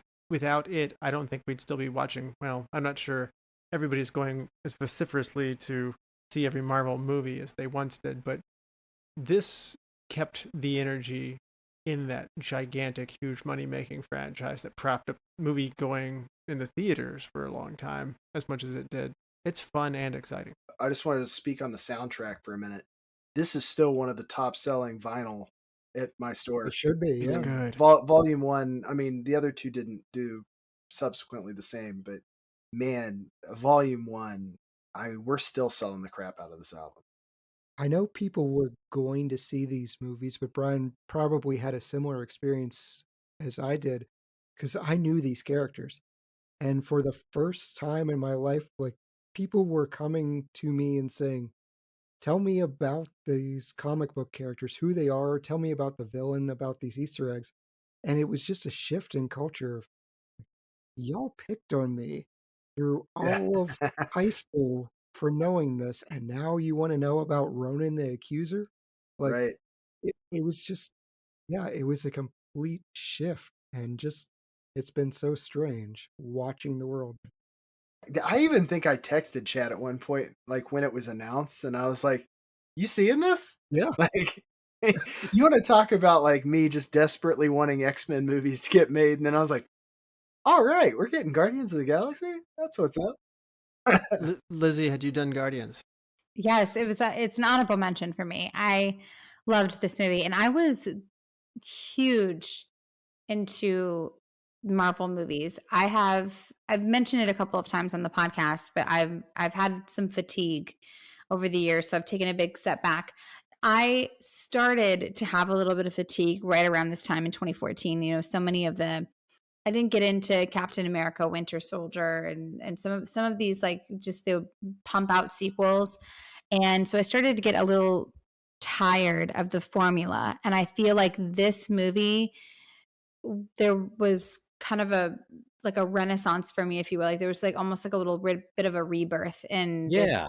really enjoying this movie because it did not take itself too seriously. It was smart, it was fun, it had heart. I love Chris Pratt's character. And I mean, as a basic white girl, I mean, who wasn't like utterly obsessed with Groot. I think like every woman that went and saw that movie left like completely obsessed, like wanting like a baby Groot.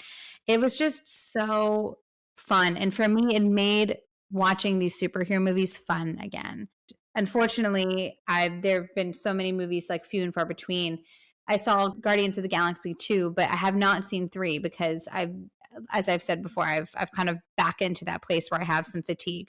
But I really hold a special place for this franchise in general. I think it's super smart. I've backed off of my Marvel a little bit for the same reason Brian backed off of G-rated movies, knowing that, you know, a kid was on the way. My son is probably rapidly approaching just going through all the Marvel movies, so I'm just like, I'm gonna be on a heavy dose of this here very soon. Some of them have already started to come out. I will be doing a lot of catch up here very soon, I have no doubt. It's also easy to do right now because I think besides Deadpool and Wolverine, there wasn't a major release in 2024.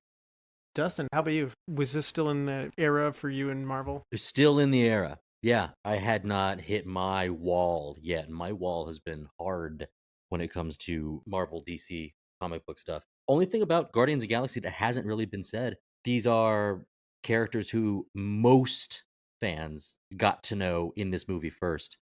And the introduction of these characters was very fun and enough. You don't have to know their backstories. The movie gives you enough. So that speaks to Chad's point. But I got to shout out in particular Dave Bautista, Yeah. ex WWE Yes. superstar, who has been so open about, like, yeah, I did that in the past and I am so happy I did, but I've moved past it and I'm devoting myself to acting. And yeah, he is. And he's doing it really well for the last 10, 12 years. And his character, Drax, I'm unsure if anything like that character had ever been done before. It is so welcome to have that type of character. And for the other important members of your team to be so actively annoyed by how he is and the line deliveries. It's worth the price of admission to see the second one for you now are used to these characters. And so the drama takes a back seat to soundtrack and comedy, but this world is big. I'm talking about it like I ranked it higher, but it's great. It really represented sort of a renaissance for me getting back invested into the big Marvel billion movies. Dustin, number 3. Number 3 for me, this is where I have the Grand Budapest Hotel. I was just behind you at 4. Tell everybody why you love it. Because it's Wes Anderson and it's Dustin, obviously, but It's Wes Anderson and it's Dustin. Yeah, that's part of it. Incredible cast, a cool story. I feel as if I can't go too long talking about it because I will go too long talking about it. Shot in the way that you expect from this director. Colors are vivid and cool. But the thing that I think ties me to this movie is I've got, over half of my adult life is in boutique hotel and resort hospitality. And so there's something I wanted to share with y'all. In this movie, there is this incredible concierge type character, and it played so remarkably by Ray Fiennes. And he's part of an order, the Order of the Crossed Keys. That's real. I don't know if y'all knew this. It's not called that. And I don't know if I should tell you guys. It's actually called Le Clé d'Or. And you have to be a concierge for 5 years in one city in order to be even considered for membership, to be a part of this very exclusive network of people. that's cool. I don't have a secret society of architects. That's not. Yes, you There's do. nothing You're cool. just not invited. Yeah. Ouch. Yeah. Thanks, Chad. But it was something that, like, It was already a given that I would love it for these reasons. But Russ, what brought you to it? I see most of these Wes Anderson movies. Mary is a fan of Wes Anderson in general, and so when we watched this one, you know, it's just something about these previews. They know how to pack enough celebrities and put the right music in there that it consistently grabs my attention. I was like, what's Wes Anderson doing It tricks now? you. And That's what it does. no, I really like this movie. This is a 5-star movie. Hey, I'm going to go so far to say this is Wes Anderson's best movie. Even might be a hot take. I know, obviously Tenenbaums is out there for a lot of people, but to me, it's visually really interesting. There's a fantasy component to it. It's like ambiguous with its time setting. I think a lot of those rooms and stuff that they put you in, I think this is the most fantasyful, like kind of like immersive of Wes Anderson doing this. I think this is where Wes Anderson's environments and his connectivity, like with what he's doing with his color palettes and everything like that, everything's working at its best. And the other thing that I like about it is it doesn't go quite as dark as something that such as the Darjeeling Limited does. It's not going to go quite so heavy in that. And by Wes Anderson not going so heavy there, that helps me a lot. Yeah, the darkness is the upfront nefarious plot that you're given, which, because that occupies our antagonists, there doesn't need to be a seeping uncomfortableness or disdain for your family, or like that he burrows into some other movies. It's just kind of out there. Anybody else have done this one? Chad, you don't sound pleased. No, this is the closest I came to watching a movie on our list. I got 25 minutes in before I said, he's done it again, Wes Anderson. And I abandoned ship. Oh, boo. Nothing makes me sadder than an abandoned ship. I haven't seen it. I don't particularly have an issue with Wes Anderson, although I do have to like take it in increments. He's one of those directors where like I'll do one every couple of years, and I don't mean that as like I won't rewatch anything, but I will admit I have to be in the right mood for a Wes Anderson movie. I love telling this, but the most accessible Wes Anderson film that I like isn't a Wes Anderson film. It just carries that vibe. And it was a movie called Pirate Radio.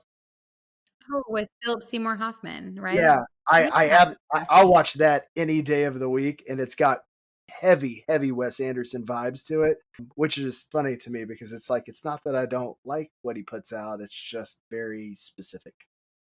You know what? I never watched this movie. This was always on my list. It just escaped me, and I never really took the time to give it another shot.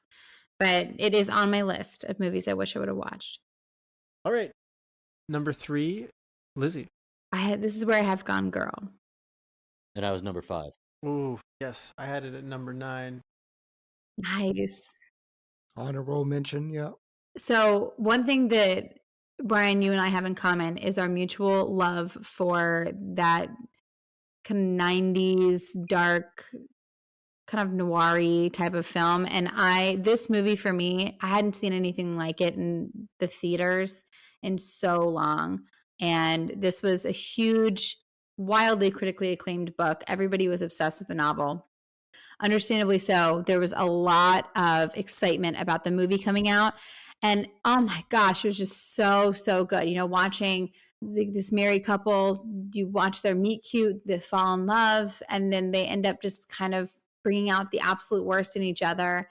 After that, it's just this gigantic game of cat and mouse. And it is just so well done. There's the twist, which I absolutely cannot get into in case anyone hasn't seen it, but it's just There's more than one twist. so unbelievable. There's many twists, but lots of really, really fun twists and turns. I'm not a huge Ben Affleck fan, but I really have to give him props for this because I believe this was his, at least I know he directed it. I don't think it was his debut though. No, Argo's before this. Yes, you're right. Excuse me. Yes, I forgot about that. But he did direct this, and I think he had a big role to play in just building his character. And I know Reese Witherspoon produced it. This was kind of one of her first Hello Sunshine movies that she produced. I cannot say enough amazing things about how much fun this movie is for me. I love that cat and mouse detective.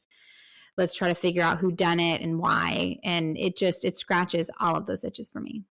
I talked for 90 minutes on it, so I won't go too long on it, but it's outstanding. I'm not sure how many movies this has ever happened to me because I know this has happened to me before. But my only gripe about the entire movie, and it isn't really even a gripe because it's the book too, but I wanted to tackle Ben Affleck through the movie screen at the end of this movie. I was, what's wrong with you? So that's I won't ruin anything. That was my one thing. The end of the movie, I was like, what? I think that's very intentional. I think Yeah. that they want you to want to punch him in the face. I think that is absolutely an intentional thing. But it is it's so good. So good. Yeah. I hadn't seen this movie until it came up for our podcast. And immediately upon watching it, I think it was middle of the day, I texted Fry and I think it was Gone Girl WTF. Yeah. And he knew I had finished Yeah. the movie. So it was a great movie, and it was something that, brings out fear in me. Yeah. It's more of a horror movie than many of the horror movies that I watch. So Extremely well cast. yeah, great film. So I was glad we covered it. I thought this was Oscar worthy. I agree. I thought Yeah. to just get a nomination, and I look at some of the other ones, and sometimes they have 9, sometimes I don't know what their magical formula for how many movies they have for Best Picture nominees, but I thought this was worthy of a nomination. It was that well made. Rosamund Pike, for certain. Yeah. Absolutely. Oh I my agree. goodness. Absolutely. She is sexy and wicked, and she is the personification of like a femme fatale, and she's just absolutely fantastic. Wonderful. My number 3 is Babadook. Wow, it's high. Wait. Whoa! Oh, it's even higher Uh-huh. for Lizzie. Oh, it's too soon. I thought it was Wow. high, so. That time. But right. that sound actually was really good. That gave me a chill. Somebody has kids that gives her trauma. All right, Indeed. moving forward, the number 2 round, Brian. All right. This is where I have the Imitation Game. Ooh, high. I absolutely loved this movie. I watch this movie all the time. I think this is one of the most interestingly cerebral films, just going into Alan Turing's process and how this computer was built and how it was put to use. I thought the supporting cast is fantastic. His tribulations and how Benedict Cumberbatch plays the character is just phenomenal. I thought it was worthy of all the accolades it got in the Academy, if not more. And I find this to be a truly fascinating movie. It is an interesting movie. It's really well presented. And I'll tell you what takes a little bit out of me, and I'm not going to try and spoil it too much. The way this movie resolves in the last, I don't know, 1/8 of it, like it's a real story, and the real story doesn't have a happy ending. And that is a gut punch. I wasn't familiar with the real story, so when I was watching the movie, being educated on all this stuff, I kind of go to the end and I'm just like, all right, this is very exciting. This is a story of an underdog coming through and reaching across the aisle to somebody who wouldn't be looked at seriously by bringing a woman played by Keira Knightley in to help with this, heavy mathematics and crunching. It's a really inspiring movie, and I like an inspiring movie. And then what happens and how it resolves is like a gut punch, and it takes my inspiration out. So it takes the wind out of my sails. It's one of those things where I think that was the point. The whole point. The whole point of the end of that is, and then look at how he was treated. So. Oh yeah, that's the point. Number 2, Chad. Back-to-back Marvel movies, which makes me a very basic person. But you know what? Captain America: The Winter Soldier. That's high. Wait. Oh, nice. I applaud both of you for your. Nice. Yeah, I applaud both of you on that. Well played. Although I can't believe my number 1's not even on anybody's 10. That's just like, what? You don't know that? We could share. That's true. How about your number 2? Birdman. It's kind of enough to say that the style of this movie is enough. This is shot, meant to seem like one continuous shot.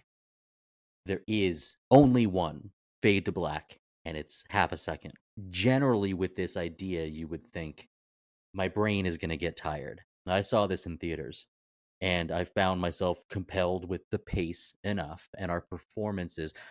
We have talked a lot about how Dustin likes intimate within one room, like a play style movies. This, though it does take place inside and outside and moving around, reminds me of that a bit because part of it is, a theater production. So this movie did win the Oscar, and I felt like it was deserved. Michael Keaton is my Batman. He's my Beetlejuice. He's somebody that like I didn't realize mattered to me. And 2014 reminded me like this guy rules. I don't know who else had it on their lists or whoever else held it in high regard. And I know that it was an Oscar-winning movie, so Chad was probably out on it. But Sorry.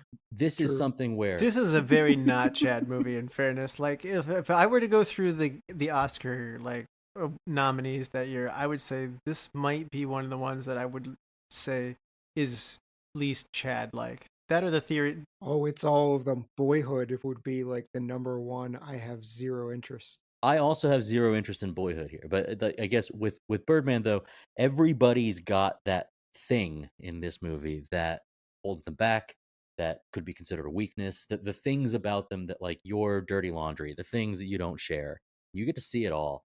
And we've hit on like, oh, Dustin's got this thing for movies that show you a little bit of despair, and this is like that everyday life despair.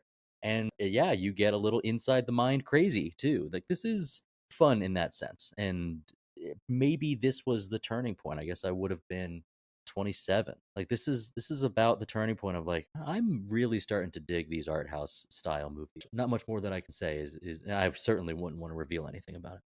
It's ambiguous. There's moments in it that maybe not to the Lynch level, but you sit there and go like, "What was that?" in Yeah. there, and it's one of those ones that makes you think. All right, number 2, Lizzie. This is where I had the Babadook. Woo! Yes, we covered this Yes. one just not so long ago here in the spooky season, but I loved it, and I know you did too. Oh, it's so this to me, this is a actual perfect movie. The only reason why it's not my number one is just that it's not a movie that I rewatch frequently. And I put that in our podcast. We touched on that when we recorded it. But just in terms of the artful style of the movie, the optics of it all, the scare factor, and then just so much of the undertones. I had mentioned when we recorded it, the first time I saw it, I had not become a parent yet, and it was scary for sure. But then watching it through the lens of a mom, it brings an entirely different layer of horror to the movie, watching it through the lens of a parent. And it is so well done. Even if you're not a parent, everybody can relate. Kind of, Dustin, what you were saying earlier about like kind of this like movie of despair. Every single person can relate to that feeling of not having control over your anxieties, not having control over the feeling like you're kind of just in a tornado of your own life, and really being at that like big time fork in the road where you're like, am I going to spiral? Am I going to allow this to devour me? Or am I going to be the one to control and tame it? And it's just such a perfect movie. I can't say enough amazing things about it. I think it's just so well done. There are many years where this would be my number 1 movie. 2014 is really good, so I have it at my number 3, and I'm with you, Lizzie, on everything you just said. It's outstanding. It's even if you don't watch it from the level of the metaphors for grief and things that are in it, if you just watch it at face value of like as a supernatural kind of like haunting kind of thing, it's extremely well made, and it works on that level Very too. scary. You can dive in, and there's this whole other level of what's being written, what it represents, and it's very smart, and it's just incredibly well crafted. So the fact that it can work, it can probably make like a 13-year-old, 14-year-old viewer really happy because it's a good haunting movie, and it can satisfy all those levels. It's just outstanding. It's the best. I love it. If you're not a parent, it's probably the best birth control advertisement in movie. Oh my gosh, who's that boy? I forgot you really have big feelings about the kid, don't you? Forgot Yes, about that. Yes, you do. I mean, there is It Follows. he's the worst kid in all of horror. I Oh. just, it is a good movie. All the praise that you guys have just poured over it, it deserves. It's very well crafted.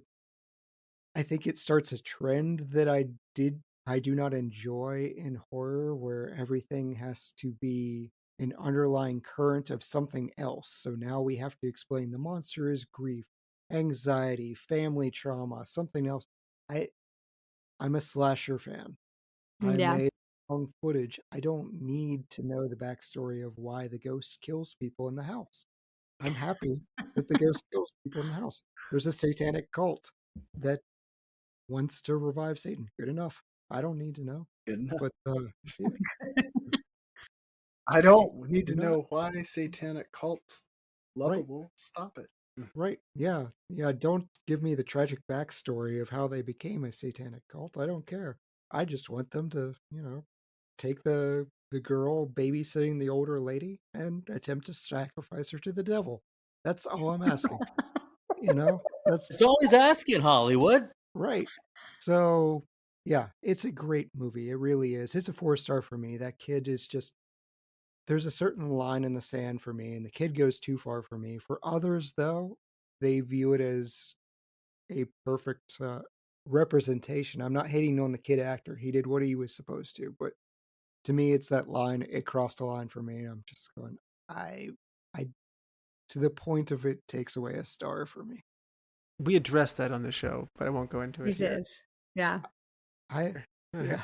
Brian, I can't say anything that hasn't already been said about this movie. This was such a great year. I know you guys watch far more horror than I do, but this year got me with a double whammy of Babadook and It Follows, and I enjoyed the crap out of both of them. And I was like, man, they're just throwing haymakers of great horror right now. No disrespect to Zombievers, but little bit of disrespect for me. But yeah, I was just like, man, they are just draining. And it was such a good movie. This was one of the first times I left a horror movie feeling like I learned something about the human condition. Mm-hmm. I've watched great horror where I've been like, that creeped me out. That was really, great visual, cool idea, whatever. But I got to leave this enjoying the fact that I saw a horror movie, but felt like I was a more knowledgeable human being. You do hit a major point, because those two movies, It Follows and The Babadook, really do start a horror renaissance. Yeah. It wasn't in a great place, and it was out of nowhere. Those two movies hit, and just, We talked about The Conjuring the year before, though. I put more of it on that, don't you? I think The Conjuring could have been a one-off. There are great movies that you can find all throughout every single year. It's just consistency. We hadn't gotten a year like Fry's talking about where we're putting out just absolute bangers. Yeah. I mean, they came in throwing bows. I think I saw It Follows second. And I remember leaving that theater experience like, what is going on right now? I was like, that's like 2 for 2. They were both excellent. I was like, these are like, I know they're never going to give, credibility to these movies in the Oscars, but if they were, this is where it's at. It was just a different quality of horror. I know it sounds like a broken record, but Babadook is significantly a better made movie in terms of its direction and quality than some of those movies that got nominated. I saw every single one of them, and I would say Babadook can absolutely hang with all of them. I agree. Yeah. I saw none of them, and I'll agree with you. That means a lot, Chad. All right. My number 2, apparently people think is the least Chad movie. I still think the least Chad movie from the Oscars was Birdman, but is Boyhood. I think Boyhood is an outstanding movie, and most years it would get my number 1. Boyhood is so phenomenal. It's long. What it is doing transcends film. It is not just a movie. It is an experience that resonated with me, and somehow I've not seen anything so deeply personal. In some ways, I related to this character just because he's growing up, and to watch this boy growing up from this time. just so you understand, director Linklater makes this movie over this series of shooting Patricia Arquette and Ethan Hawke and the main actor in this as they age. This movie is ambitious on a level that I've never even thought possible. They got the same actors to come back in and play evolving characters. How the actors can get into that framework to show how they have changed. It jumps time, so it's not a continuous thing. So the characters must evolve. So there's a degree of writing and acting that I think is one of the most ambitious undertakings of any piece of film I've ever seen. So when you watch this, it's not going to lead to a giant crescendo. You're in a weird way. You're kind of just going to like, man, I want to know where this goes anyway. As it goes to manhood or whatever, it makes you want that next movie of Linklater's ability to put you in the human condition and to have you ride this ride is unlike anything else. I hope we get to do it on the show. I'm detecting that there's some hesitancy due to the length of time, but there is just nothing like it at all. It's not even the length of time. This movie in particular, I look at as like the most Oscar baity of all Oscar baiting movies. They introduced this concept, and I just said, "Not for me." Yeah, get him. I think the Oscar baits are actually going to go more for an acting performance that's really demanding. It rides on the shoulders of a lead actor more so, like Keaton does do in Birdman here, or like Eddie Redmayne did on Theory of Everything, or Imitation Game was Benedict Cumberbatch. I mean, Whiplash, both Teller and J.K. Simmons, I feel like most of them live on the backs of an acting performance. Boyhood didn't have that going for it, and I'm not shocked it didn't win, even though, in my opinion, it deserved to, and it did win at the Golden Globes. I might have to use a dealer's choice on it. I'm not against it, but I just never saw it. This is Retro Misery Roundtable. Like we're all just trading movies we don't want to see. Yeah, it got shortlisted, and with Thank Dustin, you, I was Dustin. like, pick this, and he's like, not this. I was like, 2 hours 45, bro. Got to stay strong, dog. There's no way. Not with me on. Russell, I'm certain that I would find the thing that makes this incredible by watching this movie. You got to make me watch the movie, and it's just gonna be hard, man. All right, number one round, Brian. Chad's my only hope now on this one. Oh no. My number one movie of the year was Ex Machina. That's my number one. There you go. It's Russell. Oh, all right, there we go. Hey, there you go. My number I thought two. it was 2013. I honorable completely mention. missed it. Oh, okay. I was like, I can't believe I haven't even heard this yet. Like, I get not having it number one, but I was like, not on anyone's top tens. My God. Oh, it would make my top 10 if I actually did research and looked. Ex Machina. It's probably one on my top 10 of the decade. It's outstanding. The movie is amazing. Wow. Like, really cemented Oscar Isaacs in my mind as like truly a leading guy. Domhnall Gleeson did a phenomenal job. Alicia Vikander broke out onto the scene from it.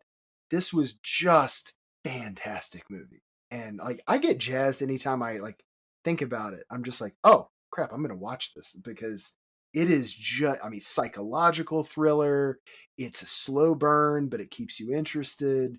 The dialogue's fantastic. It's got its, crazy twists. This is a fantastic movie. And when I first started doing my research on it, it's the only movie I had on the list without looking up, like, all right, let's take a look at 2014. I'm with you. I saw this in the red box, and I was like, the cover, I chose to book by its cover, and I got it, and I got way more than I ever expected. It was outstanding. The writing by Alex Garland, the same guy who did Sunshine, who we covered on the show earlier. Which is also one of my favorite movies. Which is also good. This is significantly better than that. Like, this is directed by him as well. This is his best work, and that is no slight on anything else he's done. This is outstanding. This is one of the best pieces of science fiction ever. It is thought-provoking. Yes. It is of its time. It is challenging of the future. It raises many questions. The acting is outstanding, as Brian mentioned, and the filmmaking and the suspense that it builds is outstanding. And also, the architecture.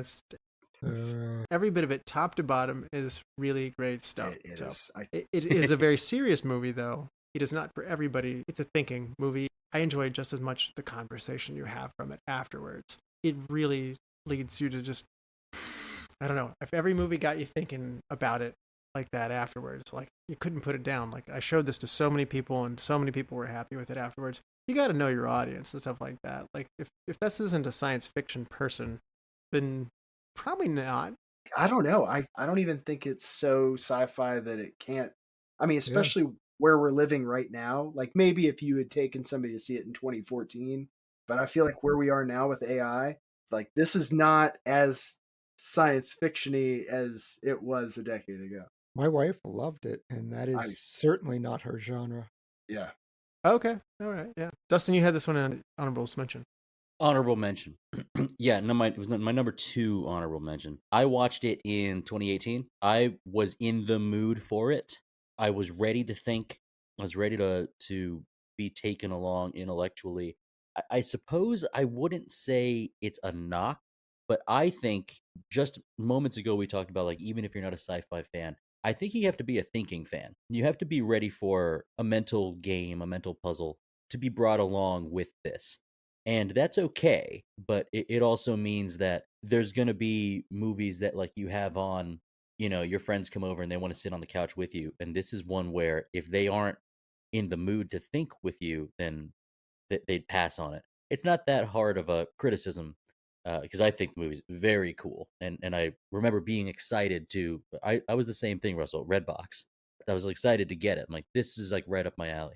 But yeah, it just didn't make my top 10, but it was very good. All right. I've never seen it before, but I'm not going to lie. For the longest time, because I just looked up Ex Machina on IMDb to realize that this is not the movie that I thought it was. You guys have mentioned this movie before, and every single time I think that you're talking about the movie Machete. And I'm always like, With Danny Trejo. What? Very What? similar.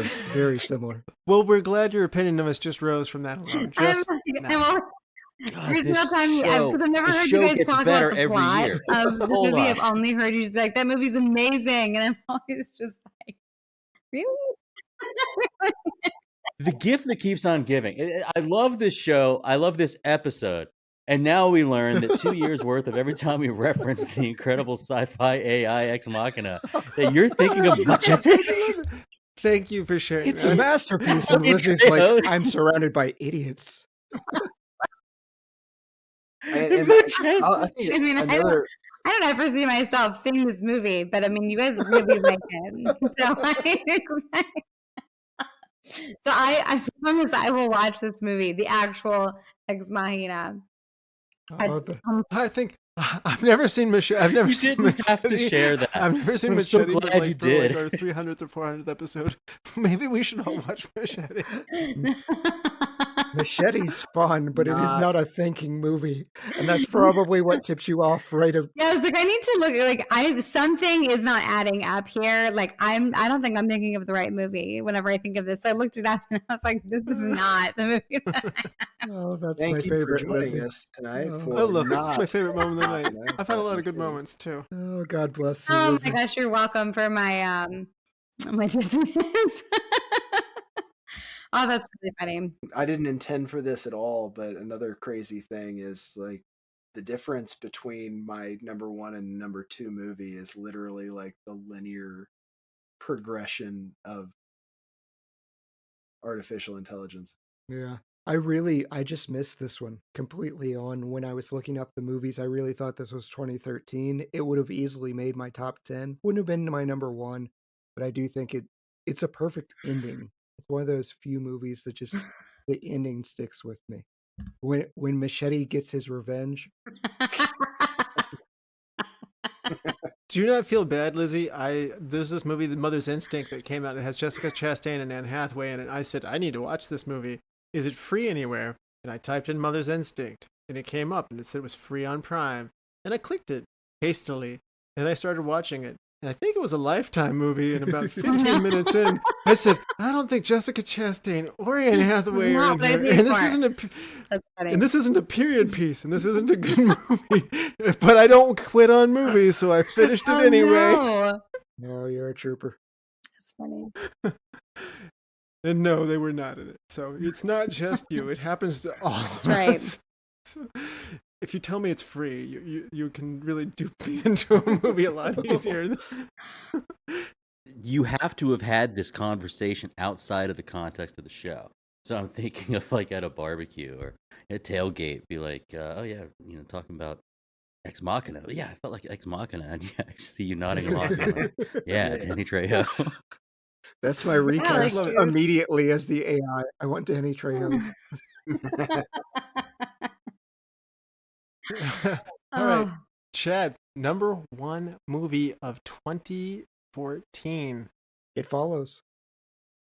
That makes a lot of sense. It's a big one for this year. Tell us why it's special. This is in my top 5 horror of all time. And I think some of it is set up from the background I have with it. I took my wife for a double date. We never do this back to back movies, but it was our compromise. She wanted to see the live action Cinderella. I wanted to see a horror movie. So we saw the live action Cinderella. Not great. It was tolerable, but not great. And then our chaser. With Brandy? No, that's from the 90s.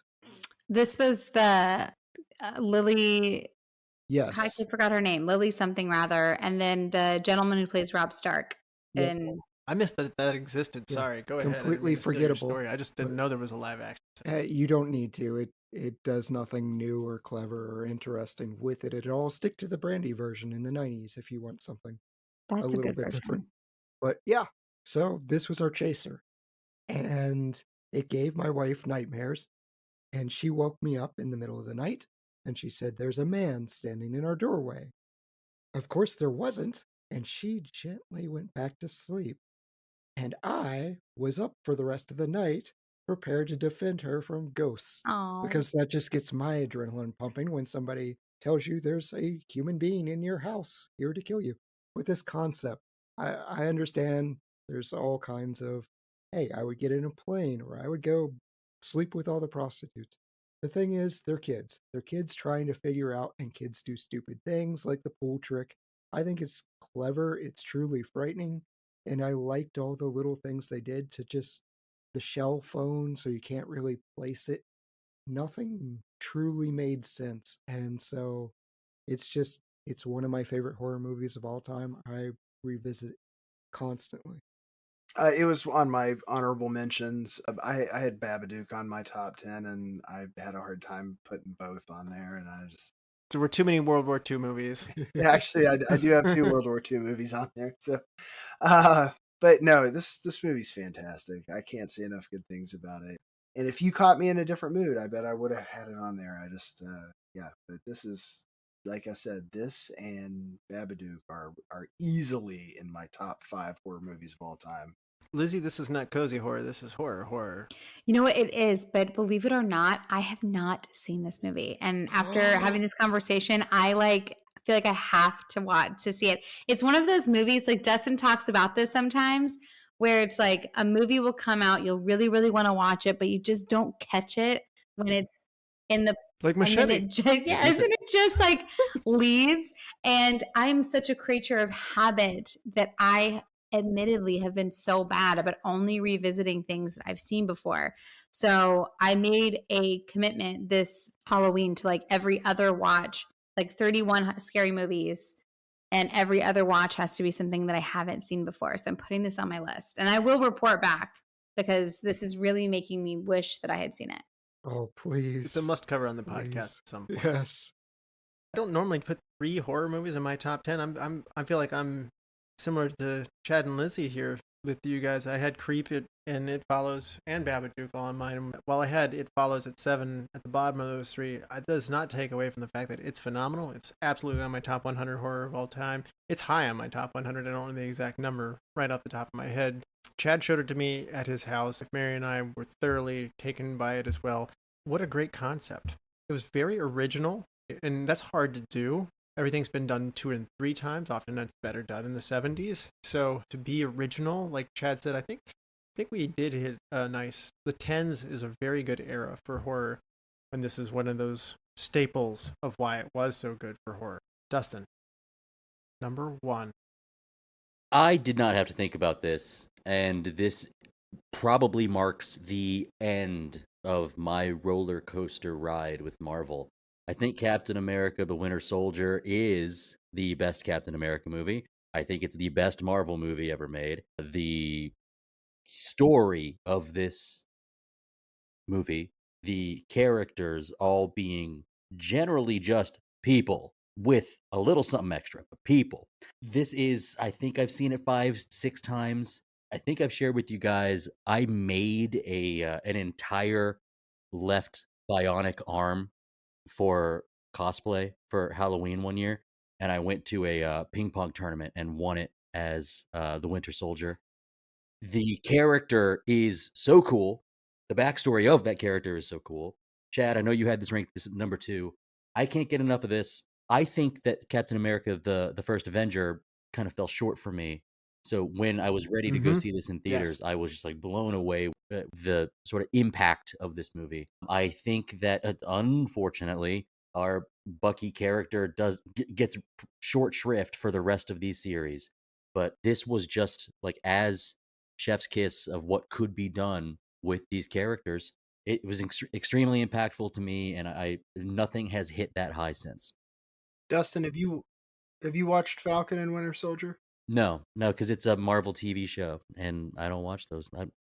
Who has time? I think you'll be pleasantly surprised by that one. I did feel like it looked awesome, but Yeah. you know, Chad, you're at number 2 with this one yourself. You're very high on this too. I would like to subscribe to Dustin's newsletter because I am beat for beat with him. I had really low expectations. I actually had to be dragged to this movie because the first Captain America, I'm like, I yeah, don't want to see this again. I was not expecting political thriller. That came out of nowhere. You had this in you? What? yeah. And I agree. I think it is the best Marvel movie. Probably the most impactful is Infinity Wars. Like, there's nothing that can bring out that emotion, seeing everyone back together at the very end. But for the best of Marvel, I think it's the Winter Soldier. I actually love this movie too, and I'm glad you guys have it as high as you do. But I think that how good this movie sprungboard me into Civil War, which I actually think is the best Marvel movie. How it set up Civil War. My appreciation for this is its step to what I consider the best one. I feel the same way about a lot of what you guys are saying. To me, this is the number 1 Marvel Cinematic Universe movie. Barely missed my top 10. I had it at like my number 11 slot, and I was going back and forth between it and Kingsman. It's like Kingsman. It's just too much fun not to pick that over it. But Winter Soldier is so good. Chris Evans is one of the best castings, like of the modern superhero. Like, I mean, like Christopher Reeve, Michael Keaton. Like, Chris Evans is that good. He's awesome. And to see him come into today's times, not to get out of the 40s and to come into today's times, gosh, it was great. I wish we had had a bunch more of these Captain America movies specifically without the madness of 900 other Avengers coming in there. I like these focused movies where there might be one or two other people like Falcon and Black Widow or Winter Soldier and it's a set of characters, but it's not so much. I like the deep dive in the character that we get on this one. And that's something that the Marvel Cinematic Universe seems to, in my opinion, have distanced itself as it went on. These earlier films like this are really good. Like the first Iron Man, the first Winter Soldier movie, the second Captain America movie. I'd like more of that from Marvel as we go forward. Embrace your biggest heroes and lean into them. Just let them be awesome. This movie did that. Lizzie, I know you were bigger on Guardians. I think you said than this one. Yeah, this movie was the first like movie that I had seen since like developing my fatigue. And I have to be totally honest, I don't think I really gave it a fair shot. I've only seen it once. And I went in with really, really low expectations. And I tend to have like a toxic trait that if I don't think it's going to be good, I kind of like just don't give it that fair of a shot. You know, I kind of have like that wall up and it takes a lot to tear that wall down. So I feel like I need to, and, you know, Guardians of the Galaxy was able to do that, I think, by being so off-putting, you know, with like the music and kind of the sarcasm that the movie brings. It was able to kind of penetrate through kind of that cynicism that I had. But I don't think that I fully gave Winter Soldier a fair chance because I only saw it the one time in theaters and I never really revisited it. But you guys are making me want to because I feel like probably would have appreciated it more. And I really do love Captain America. He's like one of my favorite Avengers. So I feel like I owe it to Chris Evans to give it another round. There's something that I had mentioned several times on the show. And by the way, absolute against type for me to choose a Marvel movie as my number one of any Yeah. year. But this one was just so good. There's something that movies, if they excel at it, if they make it work, is more powerful. It's way harder to show friendship in movies than it is to show courtship or love. Mm-hmm. And if you watched the first the first Captain America movie, the first Avenger, if you know the history of the comic books, that like, yeah, Bucky matters to Steve. And if you watch this movie with any foreknowledge of this, the idea that these two guys are friends till the end, but in this context, they don't know it. And that is, it kind of rips your heart up a bit. And that's, they really touch on that later on, but it's not that heavy. So it was another like sort of hidden aspect. This would be the hidden gem if we covered this on the show, is that the idea that these two guys really matter to each other. I think that's great. And this is the movie with the elevators fight scene, right? Yes. Maybe the best fight scene of all. It's incredible. Before we get started, anybody want to get off? Right. Number one movie of 2014, Lizzie. This is where I went with Kingsman, The Secret Service. This is Wow. my That blows my number mind. one. A resident James Bond hater. I know, but it was so good. It was so funny. And Eggsy is nothing like James Bond. I loved this movie. I don't know what drove me to go see it in the theaters, but Aaron and I went together on a date night, and he and I both left completely obsessed. We were talking about it. It was, one of those experiences where you go see a movie in theaters and then you talk about it for hours, how obsessed you were with it. That was this movie for us. I loved Eggsy as a character. First of all, that formula of like the bad boy gets a golden opportunity and he's some higher up, really successful person sees potential in him. And he tries, doesn't know if he's going to do it, but then eventually rises to the occasion. That formula has been done many times, but there's so much humor in this movie and they just have so much fun with it. Like Samuel L. Jackson in this movie is spectacular. And it felt so fresh. I think that's probably the best way that I could describe this movie. Like going and sitting down, it just felt like a complete breath of fresh air. It felt witty, funny, sexy. And I don't think that there was a single second of this movie that I didn't just have a blast. And I felt that way about, I know that their sequels weren't quite as well done. Like the second one was okay. The third one I actually really enjoyed. The third one I felt like was actually far superior to the second. Still not as great as the first, but I'm a huge, huge fan of that Kingsman world. And I loved it.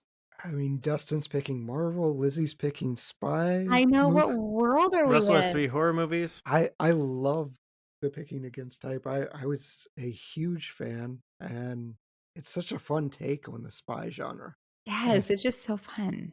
And the second movie, the opening of the second movie made me very, very sad for some of the characters that I came to know and love in the first one. But yeah, Lizzie, you nailed everything. Glowing review. Awesome movie. I'm a huge, big fan of the James Bond series, as you guys know. This movie, for me, the Daniel Craig era is really good at doing a lot of things for James Bond. It's very stylish. It does its cinematography. It does the jet set. They brought a lot of style to James Bond with Craig. But one of the things that I think it lost in that era was fun. Yep. I think in some ways Mission Impossible has become better at being James Bond than James Bond. This movie is not James Bond. I'm not saying it is. It is the overcorrection necessary for the Craig era to feel like the James Bond experience. If I watch a James Bond movie and then I watch Kingsman, then I feel like I got a James Bond movie because, this has a villain like with a henchman with blades for her feet. Samuel L. Jackson's this ostentatious big villain. There's gadgetry. There's secret doors. I mean, it has all the proper British elements that we want to have, and they're having fun with it. Fun is a big word here, and this is a lot of fun to revisit. I did not want to see it because I did not want. I'm a bit of a stuffy James Bond fan. I was like, what is this trying to be James Bond business? And who is this Terrence Edgerton character? And I don't want any part of this. And I hand waved it off. And then when I finally got it, I was just like, holy crap! Get rid of Daniel Craig. Bring this guy in. He's like so it was just like I had so much fun with this, and I'm glad you had it. I forgot that you told me to wait for it, Lizzie. Yes. That snuck up on me. I'm really happy to see that you have it up there, and I enjoyed the second one a ton too. The second one goes more bonkers, but I only wish they were making more of these. Like, give me them more frequently because they're very fun. I agree. This is a world where I will keep revisiting, even if the movie itself isn't high quality. I just want to live in the world. Like I really, really love this entire universe. Yeah, Firth is awesome in this too. Oh yeah, he's in Michael Caine. I mean, the cast is huge, and it's so great. And then and Brian, there's a whole scene with the dog, and then it ends up not being what we think, and it's just Yeah. they really are able to just they know exactly what to do to push the limit. But then they're like, just kidding, just kidding. Hold on. This is supposed to be a fun movie. We're not going to go there. And I love that about this movie. It's so playful. It's trying to screw you around with you a little bit. Like, and they want the audience to be in on the joke and kind of be a part of it. And I loved that about this movie. The church fight scene is channeling some Hot Fuzz, kind of like, Yes. big Oh my gosh. action scene like moments. Everybody has shared their top 10. Before we head out, though, what is everybody's honorable mentions that we want to include, that things that you didn't include that just deserve a quick shout out? What are some of your honorable mentions? Rapid fire, Brian. Inherent Vice, A Most Wanted Man, Foxcatcher, Godzilla, and The Judge. Love it. Godzilla's a good pick. Chad, honorable mentions. Dawn of the Planet of the Apes and Big Hero 6 are the ones that we didn't mention. Yes, those are good ones that I would love to include and didn't. Dustin. My honorable mentions: X-Men: Days of Future Past, Big Hero 6, Amazing Spider-Man Part 2. I know people didn't love that one. Wow. I like Electro from comics, the green and yellow wild suit. I like that Electro. I do not like Jamie Foxx. I like Jamie Foxx as this Electro. What? I know it's not great, but I'm an apologist for it. Muppets Most Wanted, What We Do in the Shadows. Lucy was at the very bottom of my honorable mentions because I'm kind of a Luke Besson apologist. And then finally, this was a very cute movie that almost made my top 10. It was actually shot here in Austin, a lot of it. So nice. I've been to a lot of the places that was there, but it's a good one. Movies I wanted to see but didn't: Interstellar, too long. Fury seemed awesome. Theory of Everything. Draft Day. I didn't realize these sports movies are really good nowadays. Draft Day was fun. But I didn't see it and I wanted to. And then I think, do we have a slightly older Pierce Brosnan in The November Man? I did not see it, but I'll have to check Fun. it. I'll have to. It wasn't very good, but yes. Okay, well then maybe I'll skip it's it. fun. It's a 2.5-star movie. But as long as it's not a 2.5-hour movie. You beat me into that. I was going to ask that question here on the way out there, Dustin. But Lizzie, what are on your honorable mentions list? So ones that I have not already mentioned would be The Hobbit, The Five Wars. I was disappointed in the Hobbit movies, but I have to mention it just because the actual just story of The Hobbit, like the book, and then the Studio Ghibli cartoon that came out in the 70s, those both just have a chokehold on my heart. I love them. So I had those expectations of that movie, but nonetheless, I still have to mention it. And then Into the Woods. I really liked that movie. I'm a theater nerd, so it really tugged on those strings for me. I loved it. I had a bunch of them because this is such a good year. I had Captain America: Winter Soldier, A Most Violent Year, which I think that's a Frye movie. Yep, if you haven't seen it, Guardians of the Galaxy, Big Hero 6, Dawn of the Planet of the Apes, Muppets Most Wanted, Whiplash, and Horrible Bosses 2. Oh, nice. I forgot about that one. I would say that's equally a you movie with Jessica Chastain in it. But a lot of years it would have made it. It was outstanding. So Oscar Isaac was in that one too. So just too many good movies in one year. There were a lot of this. And what movie would you want to see that you didn't get to, like in terms of the unturned stones, Brian? I mean, I guess I'll say Boyhood just because it's not a movie that I would ever probably elect to watch, but given its clout, it's probably something I should. Chad, how about you? What are one of those Man, I wish I had seen this. Nightcrawler's at the top of my list, so I will try and get to that this week if I can. Okay. And Dustin, how about you? I hit most of mine, but I gotta say, you guys are making the convincing argument that I need to catch up during this sweet era of horror. And Lizzie, how about you? What do you most want to go back into? Oh my gosh, for me now it follows. I feel like I have to watch it now. And that's gonna be like a new project for us this week is to watch that movie. I want a full report on my desk by Monday. I will. Yay. Yes. I know I texted you the other day about Sleepaway Camp. That was one that I have not seen. I bet you, Jen, this is like a really niche movie. I bet you, Jen's seen it. Such a memorable Yes, ending. it is. You never forget it. I'm curious about some of these big action movies that I just didn't get to, like Godzilla, RoboCop, the remake. Some of those kind of, I didn't get to those, and I have to admit, if Bryan is going to bat that hard for Fury, I'm not Mr. War movie, and I do a bad job at getting to them. But I'm a little bit intrigued if with that much praise for him, like the best of the genre for him. So I'm intrigued. Russ, based on I gotta that, jump for in and sure. also say I'm 300 Rise of an Empire. Not surprising that it didn't make anybody's lists or honorable mentions. I didn't think it was very good, but Saint Vincent didn't even cross any of our radars. I watched it. Yeah, and I felt like it didn't live up to the expectations or the praise that it got. And then finally, this is one for me. You're a big comedy fan, Russell, and what SNL you hold it in high regard. Kristen Wiig and Bill Hader came out in 2014 with a movie called The Skeleton Twins. Oh my gosh. I never saw that, but I always wanted to. The cover is wild. I'll tell you, I fit it into my schedule in preparing for this show, and it definitely didn't make my top 20. It's doing the thing where like comedies try to go, or comedians known for what they do, trying to be more psychological, edgier. I think the movie fails, but I think there's 10 minutes worth of scenes that will have you just delighting at Bill Hader and Kristen Wiig playing off each other. But I think the movie's a failure. It's a non-rec. Yeah, I didn't get to that one. This year in film has one of my all-time favorite monologues of all time too. I just wanted to give a shout out to John Goodman in The Gambler. He's got a monologue with Mark Wahlberg that is gospel truth, and it was just excellent. And then there's an under the radar foreign film I wanted to give a shout out to called 71. It was Jan Damage. He won Best Director for British Independent Film with it.